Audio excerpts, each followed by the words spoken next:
The Autobiography of Calvin Coolidge. Scenes of My Childhood. Chapter 1. Scenes of My Childhood.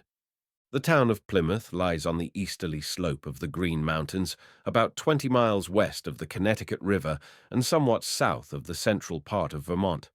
This part of the state is made up of a series of narrow valleys and high hills, some of which rank as mountains that must reach an elevation of at least 2,500 feet. Its westerly boundary is along the summit of the main range to where it falls off into the watershed of Lake Champlain and the St. Lawrence River. Lawrence River. At one point, a little rill comes down a mountain until it strikes a rock, where it divides, part running north into the Ottauquechee and part south into the Black River, both of which later turn easterly to reach the Connecticut. In its natural state, this territory was all covered with evergreen and hardwood trees. It had large deposits of limestone, occasionally mixed with marble and some granite. There were sporadic outcroppings of iron ore, and the sands of some of the streams showed considerable traces of gold. The soil was hard and rocky, but when cultivated supported a good growth of vegetation.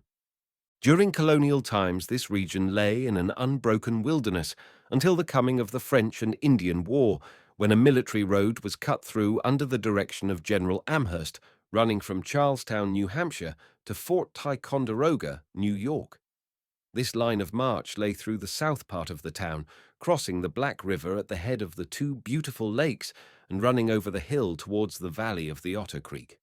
When settlers began to come in around the time of the Revolution, the grandfather of my grandfather, Captain John Coolidge, located a farm near the height of land westward from the river along this military road, where he settled in about 1780. He had served in the Revolutionary Army and may have learned of this region from some of his comrades who had known it in the old French wars or who had passed over it in the campaign against Burgoyne, which culminated at Saratoga. He had 5 children and acquired 5 farms so that each of his descendants was provided with a homestead. His oldest son, Calvin, came into possession of the one which I now own, where it is said that Captain John spent his declining years. He lies buried beside his wife in the little neighborhood cemetery not far distant. The early settlers of Plymouth appear to have come mostly from Massachusetts, though some of them had stopped on the way in New Hampshire. They were English Puritan stock, and their choice of a habitation stamps them with a courageous pioneering spirit. Their first buildings were log houses, the remains of which were visible in some places in my early boyhood, though they had long since been given over to the sheltering of domestic animals. The town must have settled up with considerable rapidity, for as early as 1840 it had about 1,400 inhabitants scattered about the valleys and on the sides of the hills, which the mountains divided into a considerable number of different neighborhoods, each with a well-developed local community spirit. As time went on, much land was cleared of forest. Very substantial buildings of wood construction were erected, sawmills and grist mills were located along the streams, and the sale of lumber and lime, farm products and domestic animals brought considerable money into the town, which was laid out for improvements or found its way into the country store. It was a hard but wholesome life, under which the people suffered many privations and enjoyed many advantages, without any clear realization of the existence of either one of them. They were a hardy, self-contained people. Most of them are gone now, and their old homesteads are reverting to the wilderness. They went forth to conquer where the trees were thicker, the fields larger, and the problems more difficult. I have seen their descendants scattered all over the country, especially in the Middle West, and as far south as the Gulf of Mexico and westward to the Pacific slope. It was into this community that I was born on the 4th day of July, 1872. My parents then lived in a 5-room, story-and-a-half cottage attached to the post office and general store, of which my father was the proprietor. While they intended to name me for my father, they always called me Calvin, so the John became discarded. Our house was well shaded with maple trees and had a yard in front enclosed with a picket fence in which grew a mountain ash, a plum tree, and the customary purple lilac bushes. In the summertime, my mother planted her flower bed there.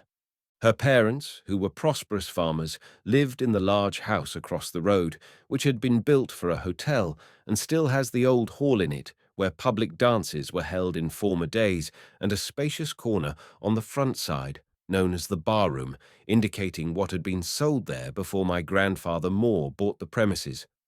On an adjoining farm, about 65 rods distant, lived my grandfather and grandmother Coolidge. Within view were two more collections of farm buildings, three dwelling houses with their barns, a church, a schoolhouse, and a blacksmith shop. A little out of sight dwelt the local butter tub maker, and beyond him, the shoemaker. This locality was known as the Notch, being situated at the head of a valley in an irregular bowl of hills. The scene was one of much natural beauty, of which I think the inhabitants had little realization, though they all loved it because it was their home and were always ready to contend that it surpassed all the surrounding communities and compared favorably with any other place on earth. My sister Abby was born in the same house in April 1875. We lived there until 1876, when the place was bought across the road, which had about 2 acres of land, with a house and a number of barns and a blacksmith shop. About it were a considerable number of good apple trees. I think the price paid was $375. Almost at once, the principal barn was sold for $100, to be moved away. My father was a good trader. Some repairs were made on the inside, and black walnut furniture was brought from Boston to furnish the parlor and sitting room. It was a plain, square-sided house with a long L, to which the horse barn was soon added. The outside has since been remodeled and the piazza built. A young woman was always employed to do the housework. Whatever was needed never failed to be provided. While in theory I was always urged to work and to save, in practice I was permitted to do my share of playing and wasting.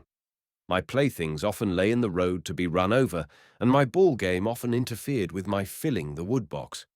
I have been taken out of bed to do penance for such derelictions. My father, John Calvin Coolidge, ran the country store. He was successful. The annual rent of the whole place was $40. I have heard him say that his merchandise bills were about $10,000 yearly. He had no other expenses. His profits were about $100 per month on the average, so he must have sold on a very close margin. He trusted nearly everybody, but lost a surprisingly small amount. Sometimes people he had not seen for years would return and pay him the whole bill. He went to Boston in the spring and fall to buy goods. He took the midnight train from Ludlow when they did not have sleeping cars, arriving in the city early in the morning, which saved him his hotel bill. He was a good businessman, a very hard worker, and did not like to see things wasted. He kept the store about 13 years and sold it to my mother's brother, who became a prosperous merchant. In addition to his business ability, my father was very skillful with his hands. He worked with a carriage maker for a short time when he was young, and the best buggy he had for 20 years was one he made himself. He had a complete set of tools, ample to do all kinds of building and carpenter work. He knew how to lay bricks and was an excellent stonemason. Following his sale of the store about the time my grandfather died, besides running the farm, he opened the old blacksmith shop which stood upon the place across the road to which we had moved. He hired a blacksmith at $1 per day, who was a large-framed, powerful man with a black beard, said to be sometimes quarrelsome. I have seen him unaided throw a refractory horse to the ground when it objected to being shod. But he was always kind to me, letting me fuss around the shop, leaving his own row to do 3 or 4 hills for me so that I could more easily keep up with the rest of the men in hoeing time, or favoring me in some way in the hayfield as he helped on the farm in busy times. He always pitched the hay onto the ox cart and I raked after. If I was getting behind, he slowed up a little. He was a big-hearted man. I wish I could see that blacksmith again. The ironwork for farm wagons and sleds was fashioned and put on in the shop, oxen and horses brought there for shoeing, and metal parts of farm implements often repaired. My father seemed to like to work in the shop, but did not go there much except when a difficult piece of work was required, like welding a broken steel section rod of a mowing machine, which had to be done with great precision or it would break again. He kept tools for mending shoes and harnesses and repairing water pipes and tinware. He knew how to perform all kinds of delicate operations on domestic animals. The lines he laid out were true and straight, and the curves regular. The work he did endured. If there was any physical requirement of country life which he could not perform, I do not know what it was. From watching him and assisting him, I gained an intimate knowledge of all this kind of work. It seems impossible that any man could adequately describe his mother. I cannot describe mine. On the side of her father, Hiram Dunlop Moore, she was Scotch with a mixture of Welsh and English. Her mother, Abigail Franklin Moore, was chiefly of the old New England stock. She bore the name of two empresses, Victoria Josephine. She was of a very light and fair complexion, with a rich growth of brown hair that had a glint of gold in it. Her hands and features were regular and finely modelled. The older people always told me how beautiful she was in her youth. She was practically an invalid ever after I could remember her, but used what strength she had in lavish care upon me and my sister, who was 3 years younger. There was a touch of mysticism and poetry in her nature, which made her love to gaze at the purple sunsets and watch the evening stars. Whatever was grand and beautiful in form and colour attracted her. It seemed as though the rich green tints of the foliage and the blossoms of the flowers came for her in the springtime, and in the autumn it was for her that the mountainsides were struck with crimson and with gold. When she knew that her end was near, she called us children to her bedside, where we knelt down to receive her final parting blessing. In an hour she was gone. It was her 39th birthday. I was 12 years old. We laid her away in the blustering snows of March. The greatest grief that can come to a boy came to me. Life was never to seem the same again. 5 years and 41 years later, almost to a day, my sister and my father followed her. It always seemed to me that the boy I lost was her image. They all rest together on the sheltered hillside among 5 generations of the Coolidge family. My grandfather, Calvin Galusha Coolidge, died when I was 6 years old. He was a spare man over 6 feet tall, of a nature which caused people to confide in him, and of a character which made him a constant choice for public office. His mother and her family showed a marked trace of Indian blood. I never saw her, but he took me one time to see her sister, his very aged aunt, whom we found sitting in the chimney corner smoking a clay pipe. This was so uncommon that I always remembered it. I thought tobacco was only for men, though I had seen old ladies outside our neighborhood buy snuff at the store. He was an expert horseman and loved to raise colts and puppies. He kept peacocks and other gay-colored fowl and had a yard and garden filled with scarlet flowers. But he never cared to hunt or fish. He found great amusement in practical jokes and could entice a man into a nest of bees and make him think he went there of his own accord. He and my grandmother brought up as their own children the boy and girl of his only sister, whose parents died when they were less than 2 years old. He made them no charge, but managed their inheritance and turned it all over to them with the income, besides giving the boy $800 of his own money when he was 18 years old, the same as he did my father. He was fond of riding horseback and taught me to ride standing up behind him. Some of the horses he bred and sold became famous. In his mind, the only real, respectable way to get a living was from tilling the soil. He therefore did not exactly approve having his son go into trade. In order to tie me to the land, in his last sickness, he executed a deed to me for life of 40 acres, called the Lime Kiln Lot, on the west part of his farm, with the remainder to my lineal descendants, thinking that as I could not sell it and my creditors could not get it, it would be necessary for me to cultivate it. He also gave me a mare colt and a heifer calf, which came of stock that had belonged to his grandfather. 2 days after I was 2 months old, my father was elected to the state legislature. By a curious coincidence, when my son was the same age, I was elected to the same office in Massachusetts. He was re-elected twice, the term being 2 years, and while he was serving, my grandfather took my mother and me to visit him at Montpelier. I think I was 3 years and 4 months old, but I always remembered the experience. Grandfather carried me to the State House and sat me in the governor's chair, which did not impress me so much as a stuffed catamount that was in the Capitol Museum. That was the first of the great many journeys which I have since made to legislative halls. During his last illness, he would have me read to him the first chapter of the Gospel of John, which he had read to his grandfather. I could do very well until I came to the word comprehended, with which I always had difficulty. On taking the oath as president in 1925, I placed my hand on that book of the Bible in memory of my first reading it. So far as I know, neither he nor any other members of my family ever entertained any ambitions in my behalf. He evidently wished me to stay on the land. My own wish was to keep store, as my father had done. They all taught me to be faithful over a few things. If they had any idea that such a training might someday make me a ruler over many things, it was not disclosed to me. It was my father in later years who wished me to enter the law, but when I finally left home for that purpose, the parting was very hard for him to bear. The neighborhood around the Notch was made up of people of exemplary habits. Their speech was clean and their lives were above reproach. They had no mortgages on their farms. If any debts were contracted, they were promptly paid. Credit was good and there was money in the savings bank. The break of day saw them stirring. Their industry continued until twilight. They kept up no church organization, and as there was little regular preaching, the outward manifestation of religion through public profession had little opportunity.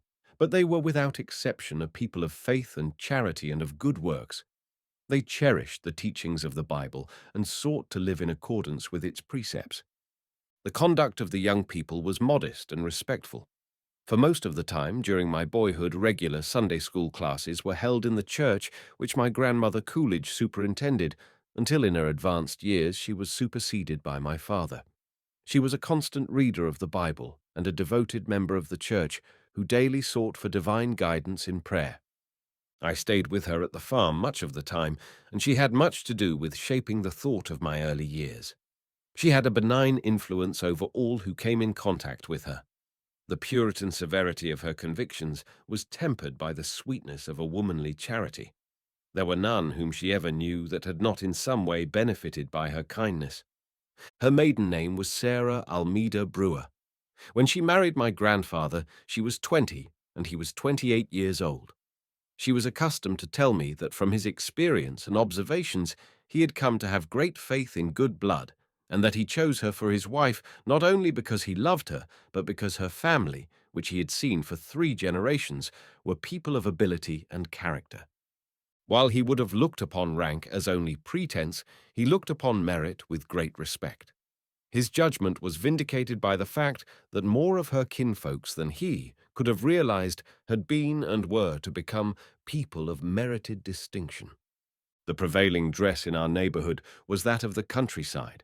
While my father wore a business suit with a white shirt, collar, and cuffs, which he always kept clean, the men generally had colored shirts and outer garments of brown or blue drilling, but they all had good clothes for any important occasions. I was clad in a gingham shirt with overalls in the summer, when I liked to go barefooted. In the winter, these were changed for heavy wool garments and thick cowhide boots, which lasted a year. My grandmother Coolidge spun woolen yarn, from which she knitted us stockings and mittens. I have seen her weave cloth, and when I was 10 years old, I had a frock which came from her loom. We had linen sheets and tablecloths and woolen bed blankets, which she had spun and woven in earlier days. I have some of them now. My grandfather Coolidge wore a blue woolen frock much of the time, which is a most convenient garment for that region. It is cut like a shirt, going on over the head, with flaps that reach to the knees. When I went to visit the old home in later years, I liked to wear the one he left, with some fine calfskin boots about 2 sizes too large for me, which were made for him when he went to the Vermont legislature about 1858. When news pictures began to be taken of me there, I found that among the public this was generally supposed to be a make-up costume, which it was not, so I have since been obliged to forego the comfort of wearing it. In public life, it is sometimes necessary, in order to appear really natural, to be actually artificial. Perhaps some glimpse of these pictures may have caused an English writer to refer to me as a Vermont backwoodsman. I wonder if he describes his king as a Scotchman when he sees him in kilts. To those of his country who remember that Burgoyne sent home a dispatch saying that the Green Mountains were the abode of the most warlike race on the continent, who hung like a thundercloud on his left, which was fully borne out by what they helped to do to him at Bennington and Saratoga, I presume the term of Vermont backwoodsman still carries the implication of reproach. But in this country, it is an appellation which from General Ethan Allen to Admiral George Dewey has not been without some distinction. While the form of government under which the Plymouth people lived was that of a republic, it had a strong democratic trend. The smallest unit was then the school district. Early in my boyhood, the women were given a vote on school questions in both the district and town meetings. The district meeting was held in the evening at the schoolhouse each year. The officers were chosen, and the rate of the school tax was fixed by popular vote. The board and room of the teacher for 2-week periods was then assigned to the lowest bidders. The rates ran from about 50 cents each week in the summer to as high as $1.25 in the winter. The town officers were chosen annually at the March meeting. Here again the rate of taxes was fixed by popular vote. The bonded debt was rather large, coming down, as I was told, from expenses during the war and the costs of reconstructing roads and bridges after the disastrous freshet of 1869. The more substantial farmers wanted to raise a large tax to reduce the debt.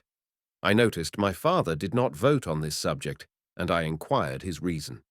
He said that while he could afford to pay a high rate, he did not wish to place so large a burden on those who were less able, and so was leaving them to make their own decision. In those days, there were about 250 qualified voters, not over 25 of which were Democrats, and the rest Republicans. They had their spirited contests in their elections, but not along party lines. One of the patriarchs of the town, who was a Democrat, served many years as moderator by unanimous choice. He was a man of sound common sense and an excellent presiding officer, but without much book learning. When he read that part of the call for the meeting which recited that it was to act on the following questions, viz. He always read it to act upon the following questions, visly. This caused him to be referred to at times by the irreverent as Old Visley. I was accustomed to carry apples and popcorn balls to the town meetings to sell, mainly because my grandmother said my father had done so when he was a boy, and I was exceedingly anxious to grow up to be like him. On the even years in September came the Freemen's Meeting. This was a state election at which the town representative to the legislature was chosen. They also voted for county and state officers and for a representative to the Congress, and on each 4th year for presidential electors. I attended all of these meetings until I left home and followed them with interest for many of the succeeding years.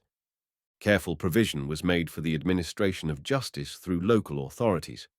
Those charged with petty crimes and misdemeanors were brought before one of the 5 justices of the peace, who had power to try and sentence with or without calling a jury. He also had a like jurisdiction in civil matters of a small amount. The more important cases, criminal and civil, went to the county court, which sat in the neighboring town of Woodstock in May and December. My father was nearly all his life a constable or a deputy sheriff, and sometimes both, with power to serve civil and criminal process, so that he arrested those charged with crime and brought them before the justice for trial. Unless it would keep me out of school, he would take me with him when attending before the local justices or when he went to the opening session of the county court. Before him, my grandfather had held the same positions, so that together they were the peace officers most of the time in our town for nearly 75 years. In addition to this, they often settled the estates of deceased persons and acted as guardian of minors. This business was transacted in the probate court, where I often went. My father was at times a justice of the peace and always had a commission as notary public.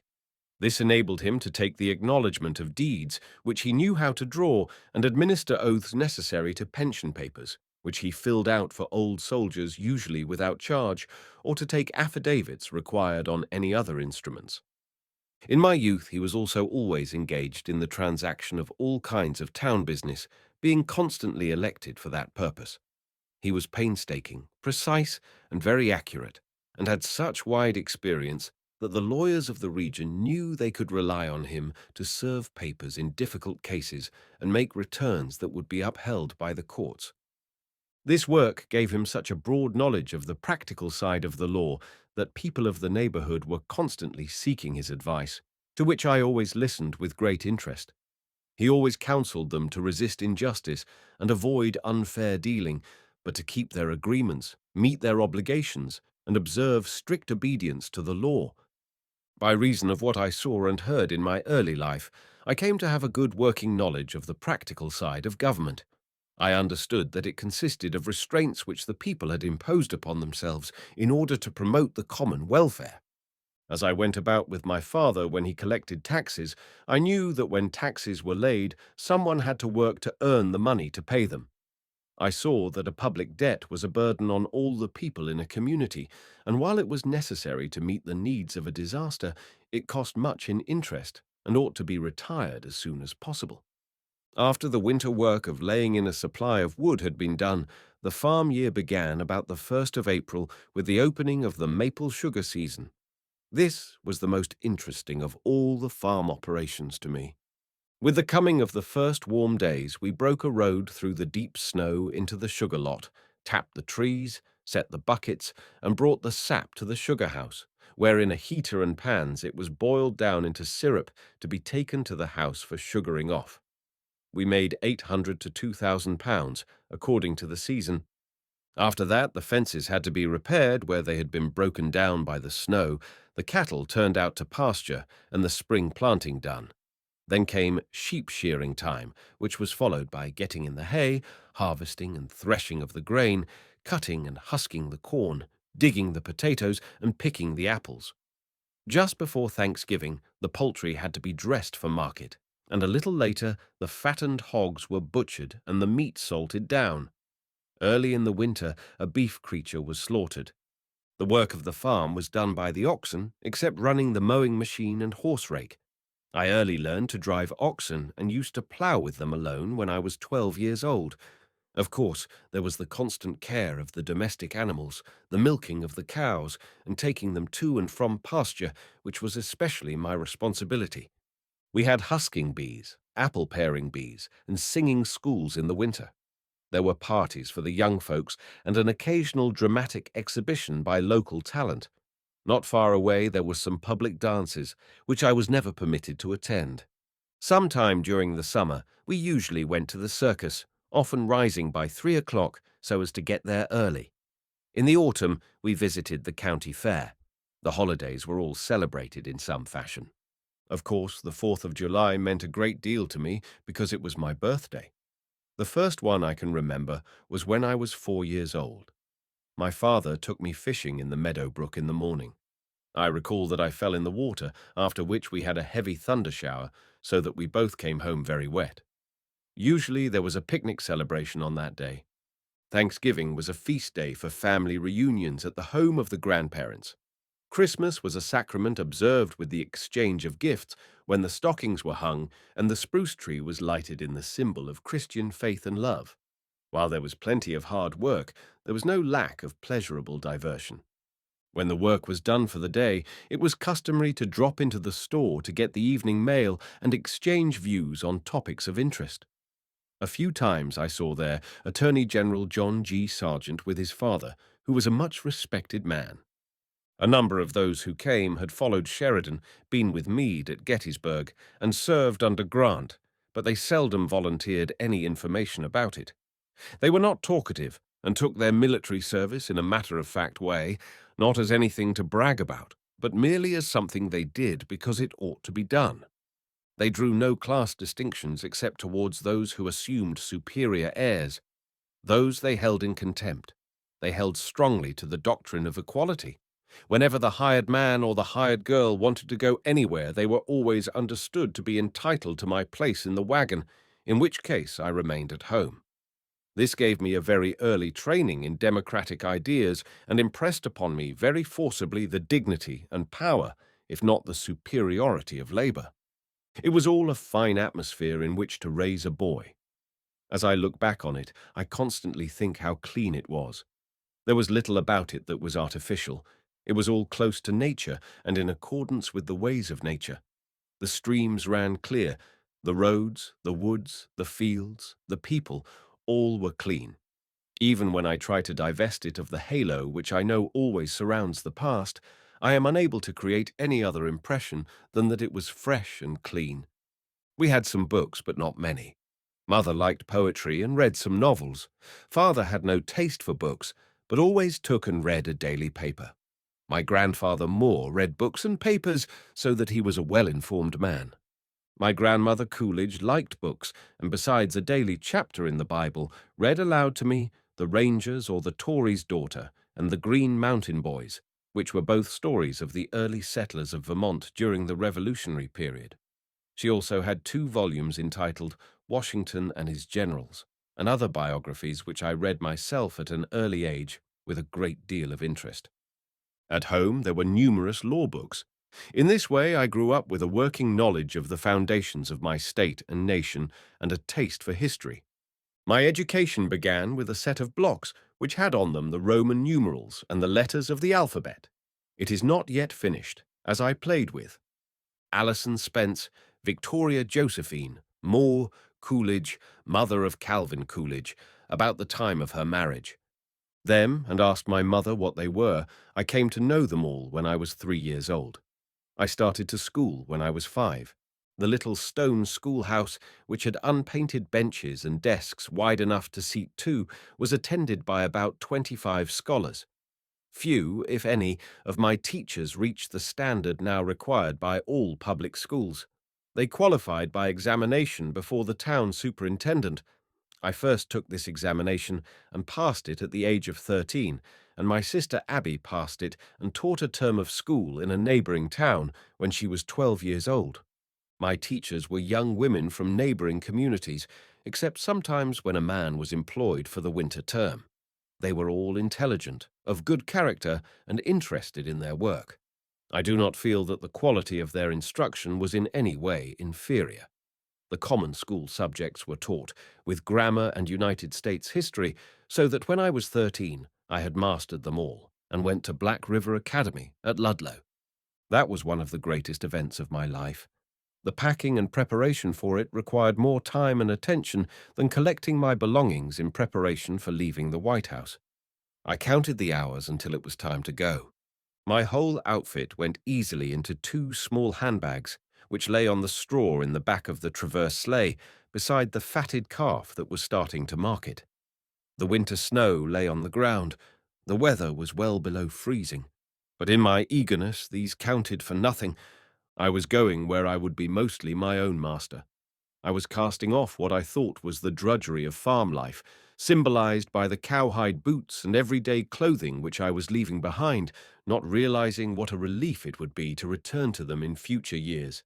I had on my best clothes and wore shoes with rubbers because the village had sidewalks. I did not know that there were mental and moral atmospheres more monotonous and more contaminating than anything in the physical atmosphere of country life. No one could have made me believe that I should never be so innocent or so happy again. As we rounded the brow of the hill, the first rays of the morning sun streamed over our backs and lighted up the glistening snow ahead. I was perfectly certain that I was traveling out of the darkness into the light. We have much speculation over whether the city or the country is the better place to bring up boys. I am prejudiced in behalf of the country, but I should have to admit that much depends on the parents and the surrounding neighborhood. We felt the cold in winter and had many inconveniences, but we did not mind them because we supposed they were the inevitable burdens of existence. It would be hard to imagine better surroundings for the development of a boy than those which I had. While a wider breadth of training and knowledge could have been presented to me, there was a daily contact with many new ideas, and the mind was given sufficient opportunity thoroughly to digest all that came to it. Country life does not always have breadth, but it has depth. It is neither artificial nor superficial, but is kept close to the realities. While I can think of many pleasures we did not have, and many niceties of culture with which we were unfamiliar, yet if I had the power to order my life anew, I would not dare to change that period of it. If it did not afford me the best that there was, it abundantly provided the best that there was for me. Chapter 2. Seeking an education. One of the sages of New England is reported to have declared that the education of a child should begin several generations before it is born. No doubt it does begin at a much earlier period, and we enter life with a heritage that reaches back through the ages. But we do not choose our ancestors. When we come into the world, the gate of gifts is closed behind us. We can do nothing about it. So far as each individual is concerned, all he can do is to take the abilities he has and make the most of them. His power over the past is gone. His power over the future depends on what he does with himself in the present. If he wishes to live and progress, he must work. During early childhood, the inspiration for anything like mental discipline comes almost entirely from the outside. It is supplied by the parents and teachers. It was not until I left home in February of 1886 that I could say I had much thought of my own about getting an education. Thereafter, I began to be more dependent on myself and assume more and more self-direction. What I studied was the result of my own choice. Instead of seeking to direct me, my father left me to decide. But when I had selected a course, he was always solicitous to see that I diligently applied myself to it. Going away to school was my first great adventure in life. I shall never forget the impression it made on me. It was so deep and remains so vivid that whenever I have started out on a new enterprise, a like feeling always returns to me.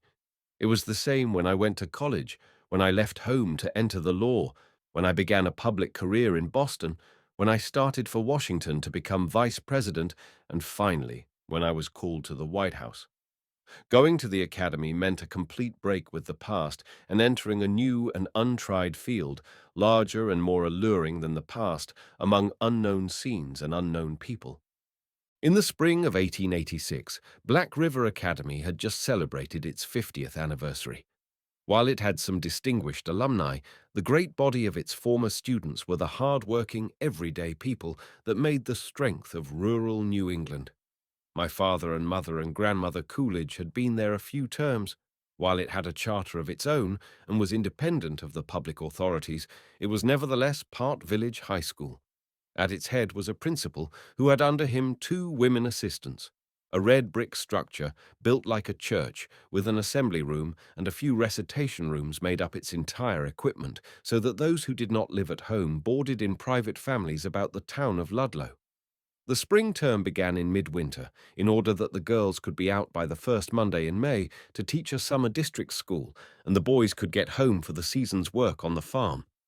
For the very few who were preparing for college, a classical course was offered in Latin, Greek, history, and mathematics, but most of the pupils kept to the Latin scientific and the English courses. The student body was about 125 in number. During my first term, I began algebra and finished grammar. For some reason, I was attracted to civil government and took that. This was my first introduction to the Constitution of the United States. Although I was but 13 years old, the subject interested me exceedingly. The study of it, which I then began, has never ceased, and the more I study it, the more I have come to admire it, realizing that no other document devised by the hand of man ever brought so much progress and happiness to humanity. The good it has wrought can never be measured. It was not alone the school with its teachers, its students, and courses of study that interested me, but also the village and its people. It all lay in a beautiful valley along the Black River, supported on either side by high hills. The tradespeople all knew my father well, and he had an intimate acquaintance with the lawyers. Very soon, I too knew them all. The chief industry of the town was a woolen mill that always remained a mystery to me. But the lesser activity of the village was a cab shop. I worked there some on Saturdays, so I came to know how toys and baby wagons were made. It was my first acquaintance with the factory system, and my approach to it was that of a wage earner. As I was employed at piecework, my wages depended on my own ability, skill, and industry. It was a good training. I was beginning to find out what existence meant. My real academy course began the next full term when I started to study Latin. In a few weeks I broke my right arm, but it did not keep me out of school more than 2 days.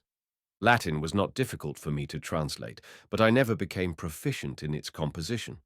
Although I continued it until my sophomore year at college, the only part of all the course that I found of much interest was the orations of Cicero. These held my attention to such a degree that I translated some of them in later life.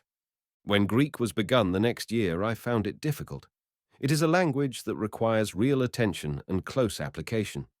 Among its rewards are the moving poetry of Homer, the marvelous orations of Demosthenes, and in afterlife an increased power of observation. Besides the classics, we had a course in rhetoric, some ancient history, and a little American literature. Plain geometry completed our mathematics. In the modern languages, there was only French. In some subjects, I began with the class when it started to review, and so did the work of a term in 2 weeks. I joined the French class in mid-year and made up the work by starting my study at about 3 o'clock in the morning. During the long vacations from May until September, I went home and worked on the farm.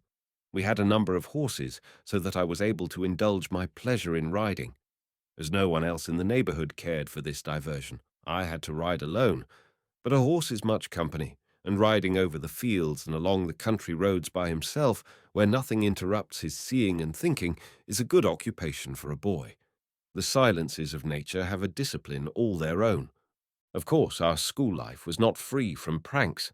The property of the townspeople was moved to strange places in the night. One morning, as the janitor was starting the furnace, he heard a loud bray from one of the classrooms. His investigation disclosed the presence there of a domestic animal noted for his long ears and discordant voice. In some way, during the night, he had been stabled on the second floor. About as far as I deem it prudent to discuss my own connection with these escapades is to record that I was never convicted of any of them, and so must be presumed innocent. The expenses at the academy were very moderate. The tuition was about $7 for each term, and board and room for each week not over $3. Oftentimes, students hired a room for about 50 cents per week and boarded themselves. In my own case, the cost for a school year averaged about $150, which was all paid by my father. Any money I earned, he had me put in the savings bank, because he wished me to be informed of the value of money at interest.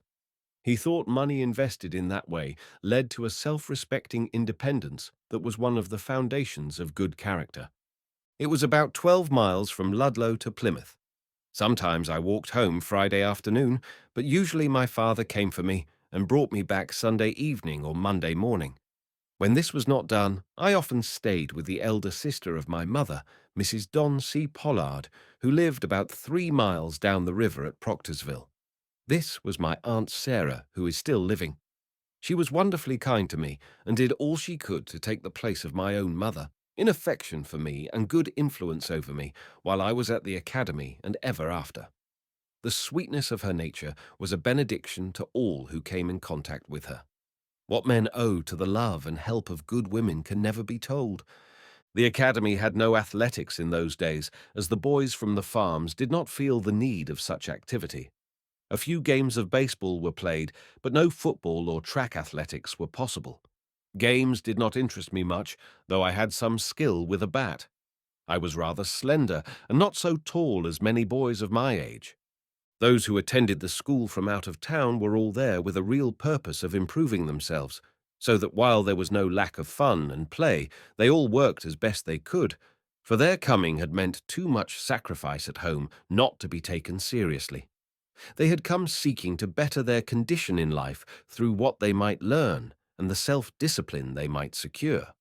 The school had much to be desired in organization and equipment, but it possessed a sturdy spirit and a wholesome regard for truth. Of course, the student body came from the country and had country ways, but the boys were inspired with a purpose, and the girls with a sweet sincerity which becomes superior to all the affectations of the drawing room. In them, the native capacity for making real men and women remained all unspoiled. The presidential election of 1888 created considerable interest among the students. Most of them favored the Republican candidate Benjamin Harrison against the then President Grover Cleveland. When Harrison was elected, 2 nights were spent parading the streets with drums and trumpets, celebrating the victory. During most of my course, George Sherman was the principal, and Miss M. Bell Chellis was the first assistant. I owe much to the inspiration and scholarly direction which they gave to my undergraduate days. They both lived to see me president and sent me letters at the time, though they left the school long ago. It was under their teaching that I first learned of the glory and grandeur of the ancient civilization that grew up around the Mediterranean and in Mesopotamia. Under their guidance, I beheld the marvels of old Babylon. I marched with the 10,000 of Xenophon. I witnessed the conflict around beleaguered Troy, which doomed that proud city to pillage and to flames. I heard the tramp of the invincible legions of Rome. I saw the victorious galleys of the Eternal City carrying destruction to the Carthaginian shore, and I listened to the lofty eloquence of Cicero and the matchless imagery of Homer. They gave me a vision of the world when it was young and showed me how it grew. It seems to me that it is almost impossible for those who have not traveled that road to reach a very clear conception of what the world now means. It was in this period that I learned something of the thread of events that ran from the Euphrates and the Nile through Athens to the Tiber and thence stretched onto the Seine and the Thames to be carried overseas to the James, the Charles, and the Hudson. I found that the English language was generously compounded with Greek and Latin, which it was necessary to know if I was to understand my native tongue. I discovered that our ideas of democracy came from the agora of Greece, and our ideas of liberty came from the forum of Rome. Something of the sequence of history was revealed to me, so that I began to understand the significance of our own times and our own country. In March of my senior year, my sister Abby died. She was 3 years my junior, but so proficient in her studies that she was but 2 classes below me in school. She was ill scarcely a week.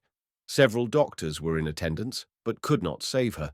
30 years later, one of them told me he was convinced she had appendicitis, which was a disease not well understood in 1890. I went home when her condition became critical and stayed beside her until she passed to join our mother. The memory of the charm of her presence and her dignified devotion to the right will always abide with me. In the spring of 1890 came my graduation. The class had 5 boys and 4 girls. With so small a number, it was possible for all of us to take part in the final exercises with orations and essays.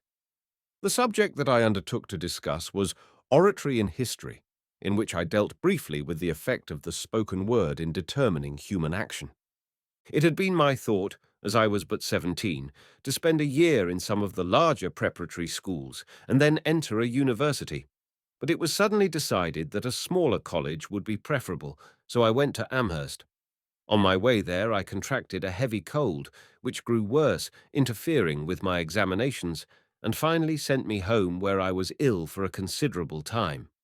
But by early winter I was recovered, so that I did a good deal of work helping repair and paint the inside of the store building which my father still owned and rented. There was time for much reading, and I gave great attention to the poems of Sir Walter Scott. After a few weeks in the late winter at my old school, I went to St. Johnsbury Academy for the spring term. Its principal was Dr. Putney, who was a fine drill master, a very exact scholar, and Alison Spence, Colonel John C. Coolidge, while in the Vermont Senate, an excellent disciplinarian. He readily gave me a certificate entitling me to enter Amherst without further examination, which he would never have done if he had not been convinced I was a proficient student. His endorsement of the work I had already done, after having me in his own classes for a term, showed that Black River Academy was not without some merit. During the summer vacation, my father and I went to the dedication of the Bennington Battle Monument. It was a most elaborate ceremony with much oratory, followed by a dinner and more speaking, with many bands of music and a long military parade. The public officials of Vermont and many from New York were there. I heard President Harrison, who was the first president I had ever seen, make an address. As I looked on him and realized that he personally represented the glory and dignity of the United States, I wondered how it felt to bear so much responsibility and little thought I should ever know. The fall of 1891 found me back at Amherst, taking up my college course in earnest. Much of its social life centered around the fraternities, and although they did not leave me without an invitation to join them, it was not until senior year that an opportunity came to belong to one that I wished to accept. It has been my observation in life that if one will only exercise the patience to wait, his wants are likely to be filled. My class was rather small, not numbering more than 85 in a student body of about 400. President Julius H. Seeley, who had led the college for about 20 years with great success as an educator and inspirer of young men, had just retired. He had been succeeded by President Merrill E. Gates, a man of brilliant intellect and fascinating personality, though not the equal of his predecessor in directing college policy. But the faculty as a whole was excellent, having many strong men and some who were preeminent in the educational field. The college of that day had a very laudable desire to get students, and having admitted them, it was equally alert in striving to keep them and help them get an education, with the result that very few left of their own volition, and almost none were dropped for failure in their work. There was no marked exodus at the first examination period, which was due not only to the attitude of the college, but to the attitude of the students, who did not go there because they wished to experiment for a few months with college life and be able to say thereafter they had been in college, but went because they felt they had need of an education and expected to work hard for that purpose until the course was finished. There were few triflers. A small number became what we called sports, but they were not looked on with favor, and they have not survived. While the class has lost many excellent men besides, yet it seems to be true that unless men live right, they die. Things are so ordered in this world that those who violate its law cannot escape the penalty. Nature is inexorable. If men do not follow the truth, they cannot live. My absence from home during my freshman year was more easy for me to bear because I was no longer leaving my father alone. Just before the opening of college, he had married Miss Carrie A. Brown, who was one of the finest women of our neighborhood. I had known her all my life. After being without a mother nearly 7 years, I was greatly pleased to find in her all the motherly devotion that she could have given me if I had been her own son. She was a graduate of Kimball Union Academy and had taught school for some years. Loving books and music, she was not only a mother to me, but a teacher. For 30 years she watched over me and loved me, welcoming me when I went home, writing me often when I was away, and encouraging me in all my efforts. When at last she sank to rest, she had seen me made governor of Massachusetts and knew I was being considered for the presidency.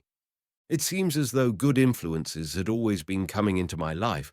Perhaps I have been more fortunate in that respect than others.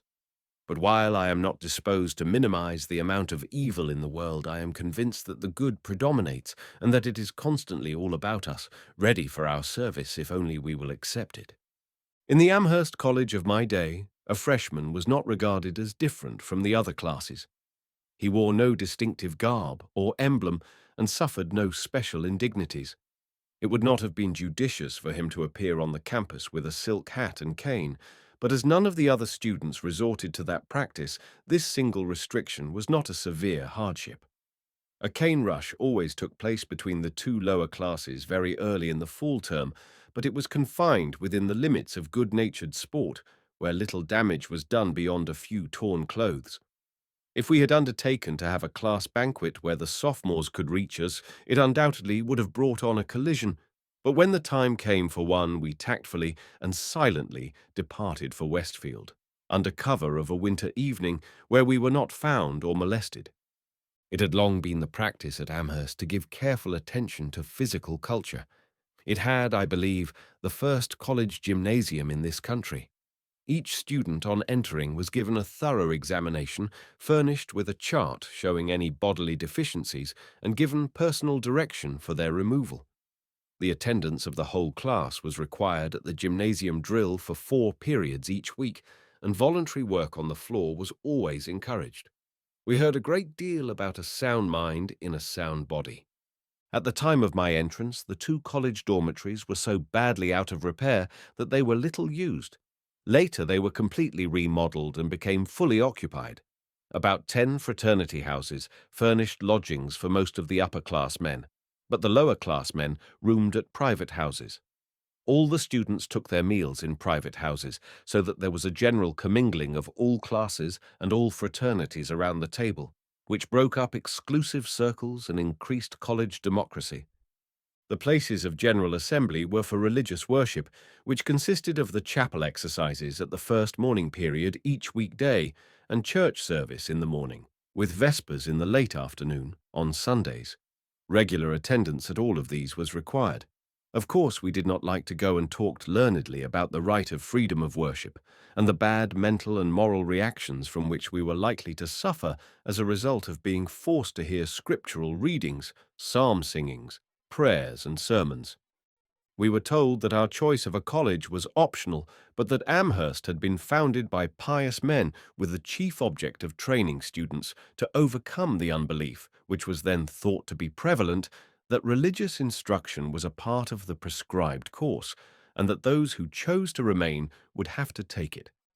If attendance on these religious services ever harmed any of the men of my time, I have never been informed of it. The good it did, I believe, was infinite. Not the least of it was the discipline that resulted from having constantly to give some thought to things that young men would often prefer not to consider. If we did not have the privilege of doing what we wanted to do, we had the much greater benefit of doing what we ought to do. It broke down our selfishness. It conquered our resistance. It supplanted impulse. And finally, it enthroned reason. In intercollegiate athletics, Amherst stood well. It won its share of trophies on the diamond, the gridiron, and the track, but it did not engage in any of the water sports. The games with Williams and Dartmouth aroused the keenest interest, and honors were then about even. But these outside activities were kept well within bounds and were not permitted to interfere with the real work of the college. Pratt Field had just been completed and was well equipped for outdoor sports, while Pratt Gymnasium had every facility for indoor training. These places were well named, for the Pratt boys were very active in athletics. One of them was usually captain of the football team. I remember that in 1892, George D. Pratt, afterwards Conservation Commissioner of the state of New York, led his team to victory against Dartmouth, 30-2, and a week later kicked 10 straight goals in a gale of wind at the championship game with Williams, leaving the score 60-0 in favor of Amherst. But both these colleges have since retaliated with a great deal of success. In these field events, I was only an observer, contenting myself with getting exercise by faithful attendance at the class drills in the gymnasium. In these, the entire class worked together with dumbbells for most of the time, but they involved sufficient marching about the floor to give a military flavor, which I found very useful in later life when I came in contact with military affairs during my public career. The presidential election of 1892 came in my sophomore year. I favored the renomination of Harrison and joined the Republican Club of the college, which participated in a torchlight parade, but the unsatisfactory business condition of the country carried the victory to Cleveland. For nearly 2 years I continued my studies of Latin and Greek.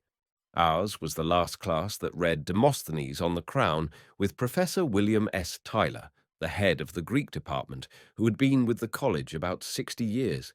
He was a patriarch in appearance, with a long beard and flowing white hair. His reverence for the ancient Greeks approached a religion. It was illustrated by a story, perhaps apocryphal, that one of his sons was sent to a theological school and, not wishing to engage in the ministry, wrote his father that the faculty of the school held that Socrates was in hell. Such a reflection on the Greek philosopher so outraged the old man's loyalty that he wrote his son that the school was no place for him and directed him to come home at once. In spite of his 80-odd years, he put the fire of youth into the translation of those glowing periods of the master orator, which were such eloquent appeals to the patriotism of the Greeks and such tremendous efforts to rouse them to the defense of their country. Those passages of the marvelous oration he said he had loved to read during the Civil War. My studies of the ancient languages I supplemented with short courses in French, German, and Italian. But I never became very proficient in the languages. I was more successful at mathematics, which I pursued far enough to take calculus. This course was mostly under George D. Olds, who came to teach when we entered to study, which later caused us to adopt him as an honorary member of our class. In time, he became president of the college. He had a peculiar power to make figures interesting and knew how to hold the attention and affection of his students. It was under him that we learned of the universal application of the laws of mathematics. We saw the discoveries of Kepler, Descartes, Newton, and their associates bringing the entire universe under one law, so that the most distant point of light revealed by the largest reflector marches in harmony with our own planet. We discovered, too, that the same force that rounds a teardrop holds all the myriad worlds of the universe in a balanced position. We found that we dwelt in the midst of a unity which was all subject to the same rules of action. My education was making some headway. In the development of every boy who is going to amount to anything, there comes a time when he emerges from his immature ways and by the greater precision of his thought and action realizes that he has begun to find himself. Such a transition finally came to me. It was not accidental, but the result of hard work. If I had permitted my failures, or what seemed to me at the time a lack of success, to discourage me, I cannot see any way in which I would ever have made progress. If we keep our faith in ourselves, and what is even more important, keep our faith in regular and persistent application to hard work, we need not worry about the outcome. During my first 2 years at Amherst, I studied hard, but my marks were only fair. It needed some encouragement from my father for me to continue. In junior year, however, my powers began to increase and my work began to improve. My studies became more interesting. I found the course in history under Professor Anson D. Morse was very absorbing. His lectures on medieval and modern Europe were inspiring, seeking to give his students not only the facts of past human experience, but also their meaning. He was very strong on the political side of history, bringing before us the great figures from Charlemagne to Napoleon with remarkable distinctness, and showing us the influence of the great Gregory and Innocent III. The work of Abelard and Erasmus was considered, and the important era of Luther and Calvin thoroughly explored. In due time, we crossed the Channel with William the Conqueror and learned how he subdued and solidified the Kingdom of England. The significance of the long struggle with the Crown before the Parliament finally reached a position of independence was disclosed, and the slow growth of a system of liberty under the law, until at last it was firmly established, was carefully explained. We saw the British Empire rise until it ruled the seas. The brilliance of the statesmanship of the different periods, the rugged character of the patriotic leaders, of Anselm and Simon de Montfort, of Cromwell and the Puritans, who dared to oppose the tyranny of the kings, the growth of learning, the development of commerce, the administration of justice, all these and more were presented for our consideration. Whatever was essential to a general comprehension of European history we had, but it was when he turned to the United States that Professor Morse became most impressive. He placed particular emphasis on the era when our institutions had their beginning. Washington was treated with the greatest reverence, and a high estimate was placed on the statesmanlike qualities and financial capacity of Hamilton, but Jefferson was not neglected. In spite of his many vagaries, it was shown that in saving the nation from the danger of falling under the domination of an oligarchy, and in establishing a firm rule of the people which was forever to remain, he vindicated the soundness of our political institutions. The whole course was a thesis on good citizenship and good government. Those who took it came to a clearer comprehension not only of their rights and liberties, but of their duties and responsibilities. The Department of Public Speaking was under Professor Henry A. Frink. He had a strong hold on his students. His work went along with the other work, practically through the 4 years, beginning with composition and recitation, and passing to the preparation and delivery of orations and participation in public debates. The allied subject of rhetoric I took under Professor John F. Genung, a scholarly man who was held in high respect. The courses in biology, chemistry, economics, and geology I was not able to pursue, though they all interested me and were taught by excellent men. Not the least in the educational values of Amherst was its beautiful physical surroundings. While the college buildings of the early 90s were not impressive, the town with its spacious common and fine elm trees was very attractive. It was located on the arch of a slight ridge, flanked on the north by Mount Warner and on the south by the Holyoke Range. The east rose over wooded slopes to the horizon, and the west looked out across the meadows of the Connecticut to the spires of Northampton and the Hampshire hills beyond. Henry Ward Beecher has dwelt with great admiration and affection on the beauties of this region where he was a student. Each autumn, when the foliage had put on its richest tints, the college set aside Mountain Day to be devoted to the contemplation of the scenery so wonderfully displayed in forest, hill, and dale before the frosts of winter laid them bare. It always seemed to me that all our other studies were in the nature of a preparation for the course in philosophy. The head of this department was Charles E. Garman, who was one of the most remarkable men with whom I ever came in contact. He used numerous textbooks which he furnished, and many pamphlets that he not only had written, but had printed himself on a handpress in his home. These he pledged us to show to no one outside the class, because, being fragmentary, and disclosing but one line of argument which might be entirely demolished in succeeding lessons, they might involve him in some needless controversy. It is difficult to imagine his superior as an educator. Truly, he drew men out. Beginning in the spring of junior year, his course extended through 4 terms. The first part was devoted to psychology in order to find out the capacity and the limits of the human mind. It was here that we learned the nature of habits and the great advantage of making them our allies instead of our enemies. Much stress was placed on a thorough mastery and careful analysis of all the arguments presented by the writers on any subject under consideration.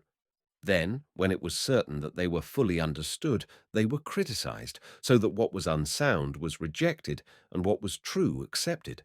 We were thoroughly drilled in the necessity of distinguishing between the accidental and the essential. The proper method of presenting a subject and an argument was discussed. We were not only learning about the human mind, but learning how to use it, learning how to think. A problem would often be stated, and the class left to attempt to find the solution unaided by the teacher. Above all, we were taught to follow the truth whithersoever it might lead.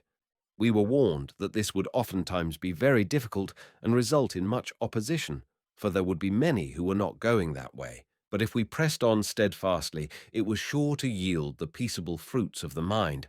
It does. Our investigation revealed that man is endowed with reason, that the human mind has the power to weigh evidence, to distinguish between right and wrong, and to know the truth. I should call this the central theme of his philosophy. While the quantity of the truth we know may be small, it is the quality that is important. If we really know one truth, the quality of our knowledge could not be surpassed by the infinite. We looked upon Garman as a man who walked with God. His course was a demonstration of the existence of a personal God, of our power to know him, of the divine immanence, and of the complete dependence of all the universe on him as the Creator and Father in whom we live and move and have our being. Every reaction in the universe is a manifestation of his presence.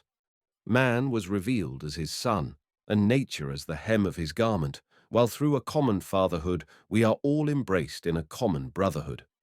The spiritual appeal of music, sculpture, painting, and all other art lies in the revelation it affords of the divine beauty. The conclusions which followed from this position were logical and inescapable. It sets man off in a separate kingdom from all the other creatures in the universe and makes him a true son of God and a partaker of the divine nature. This is the warrant for his freedom and the demonstration of his equality. It does not assume all are equal in degree, but all are equal in kind. On that precept rests a foundation for democracy that cannot be shaken. It justifies faith in the people. No doubt there are those who think they can demonstrate that this teaching was not correct.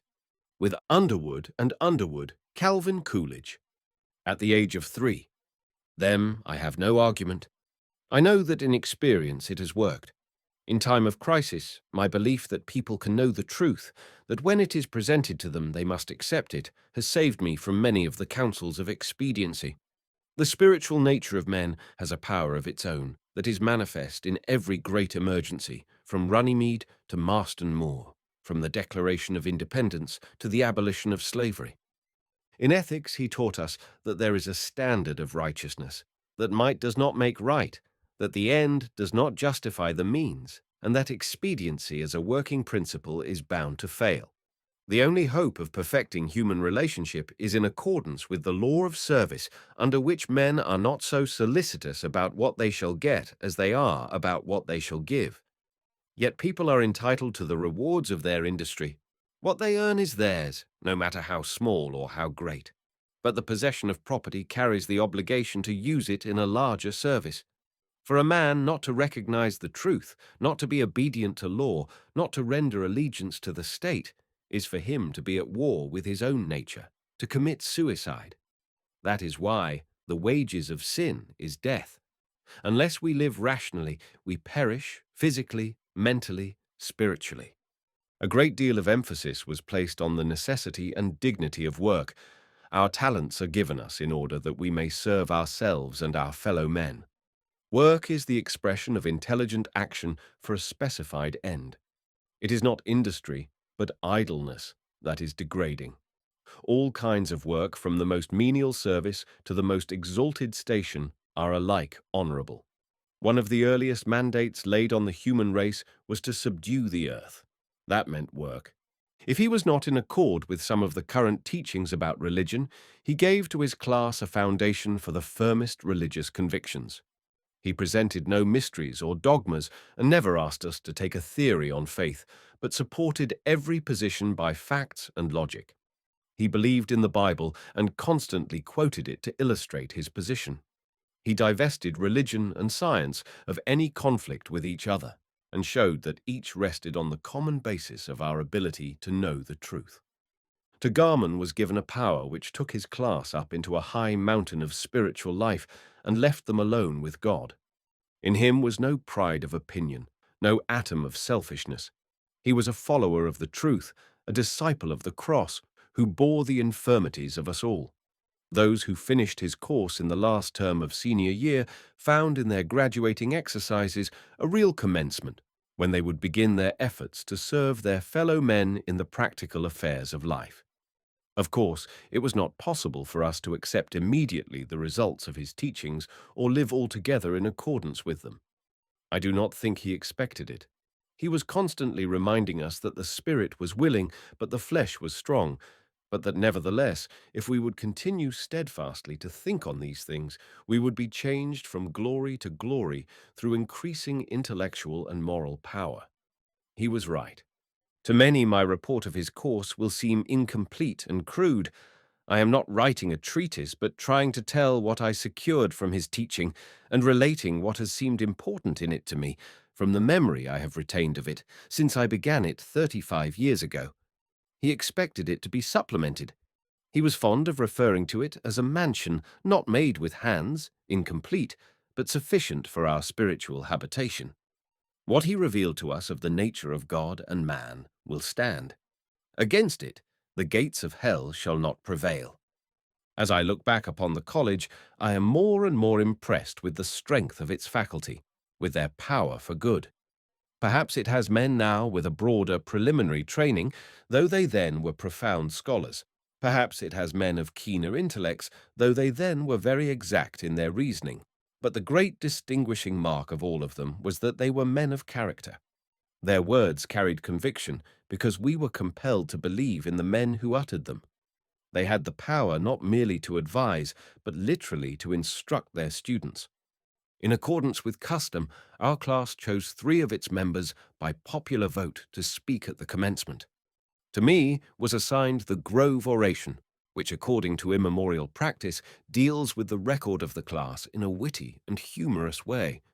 While my effort was not without some success, I very soon learned that making fun of people in a public way was not a good method to secure friends, or likely to lead to much advancement, and I have scrupulously avoided it.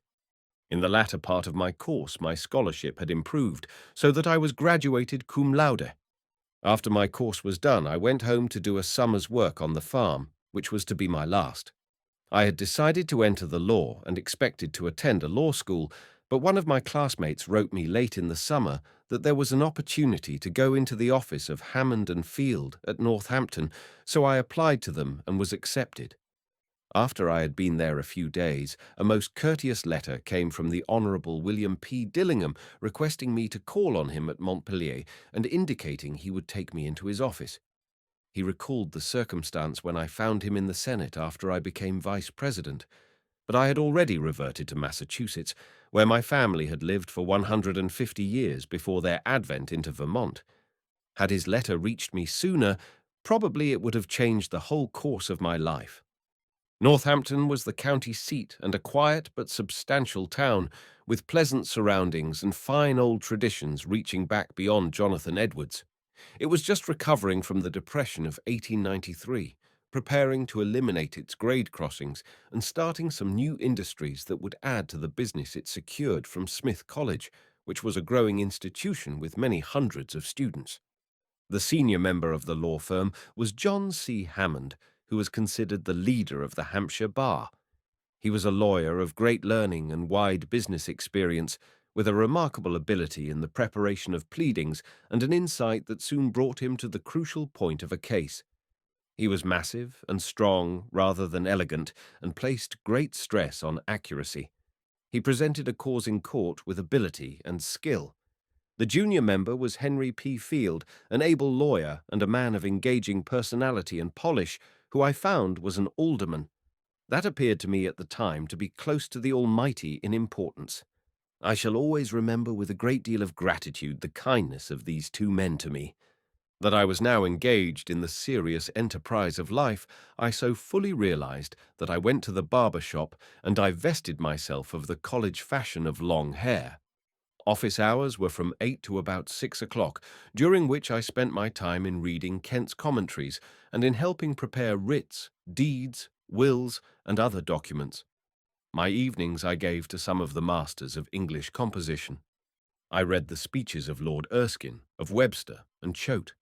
The essays of Macaulay interested me much, and the writings of Carlyle and John Fiske I found very stimulating.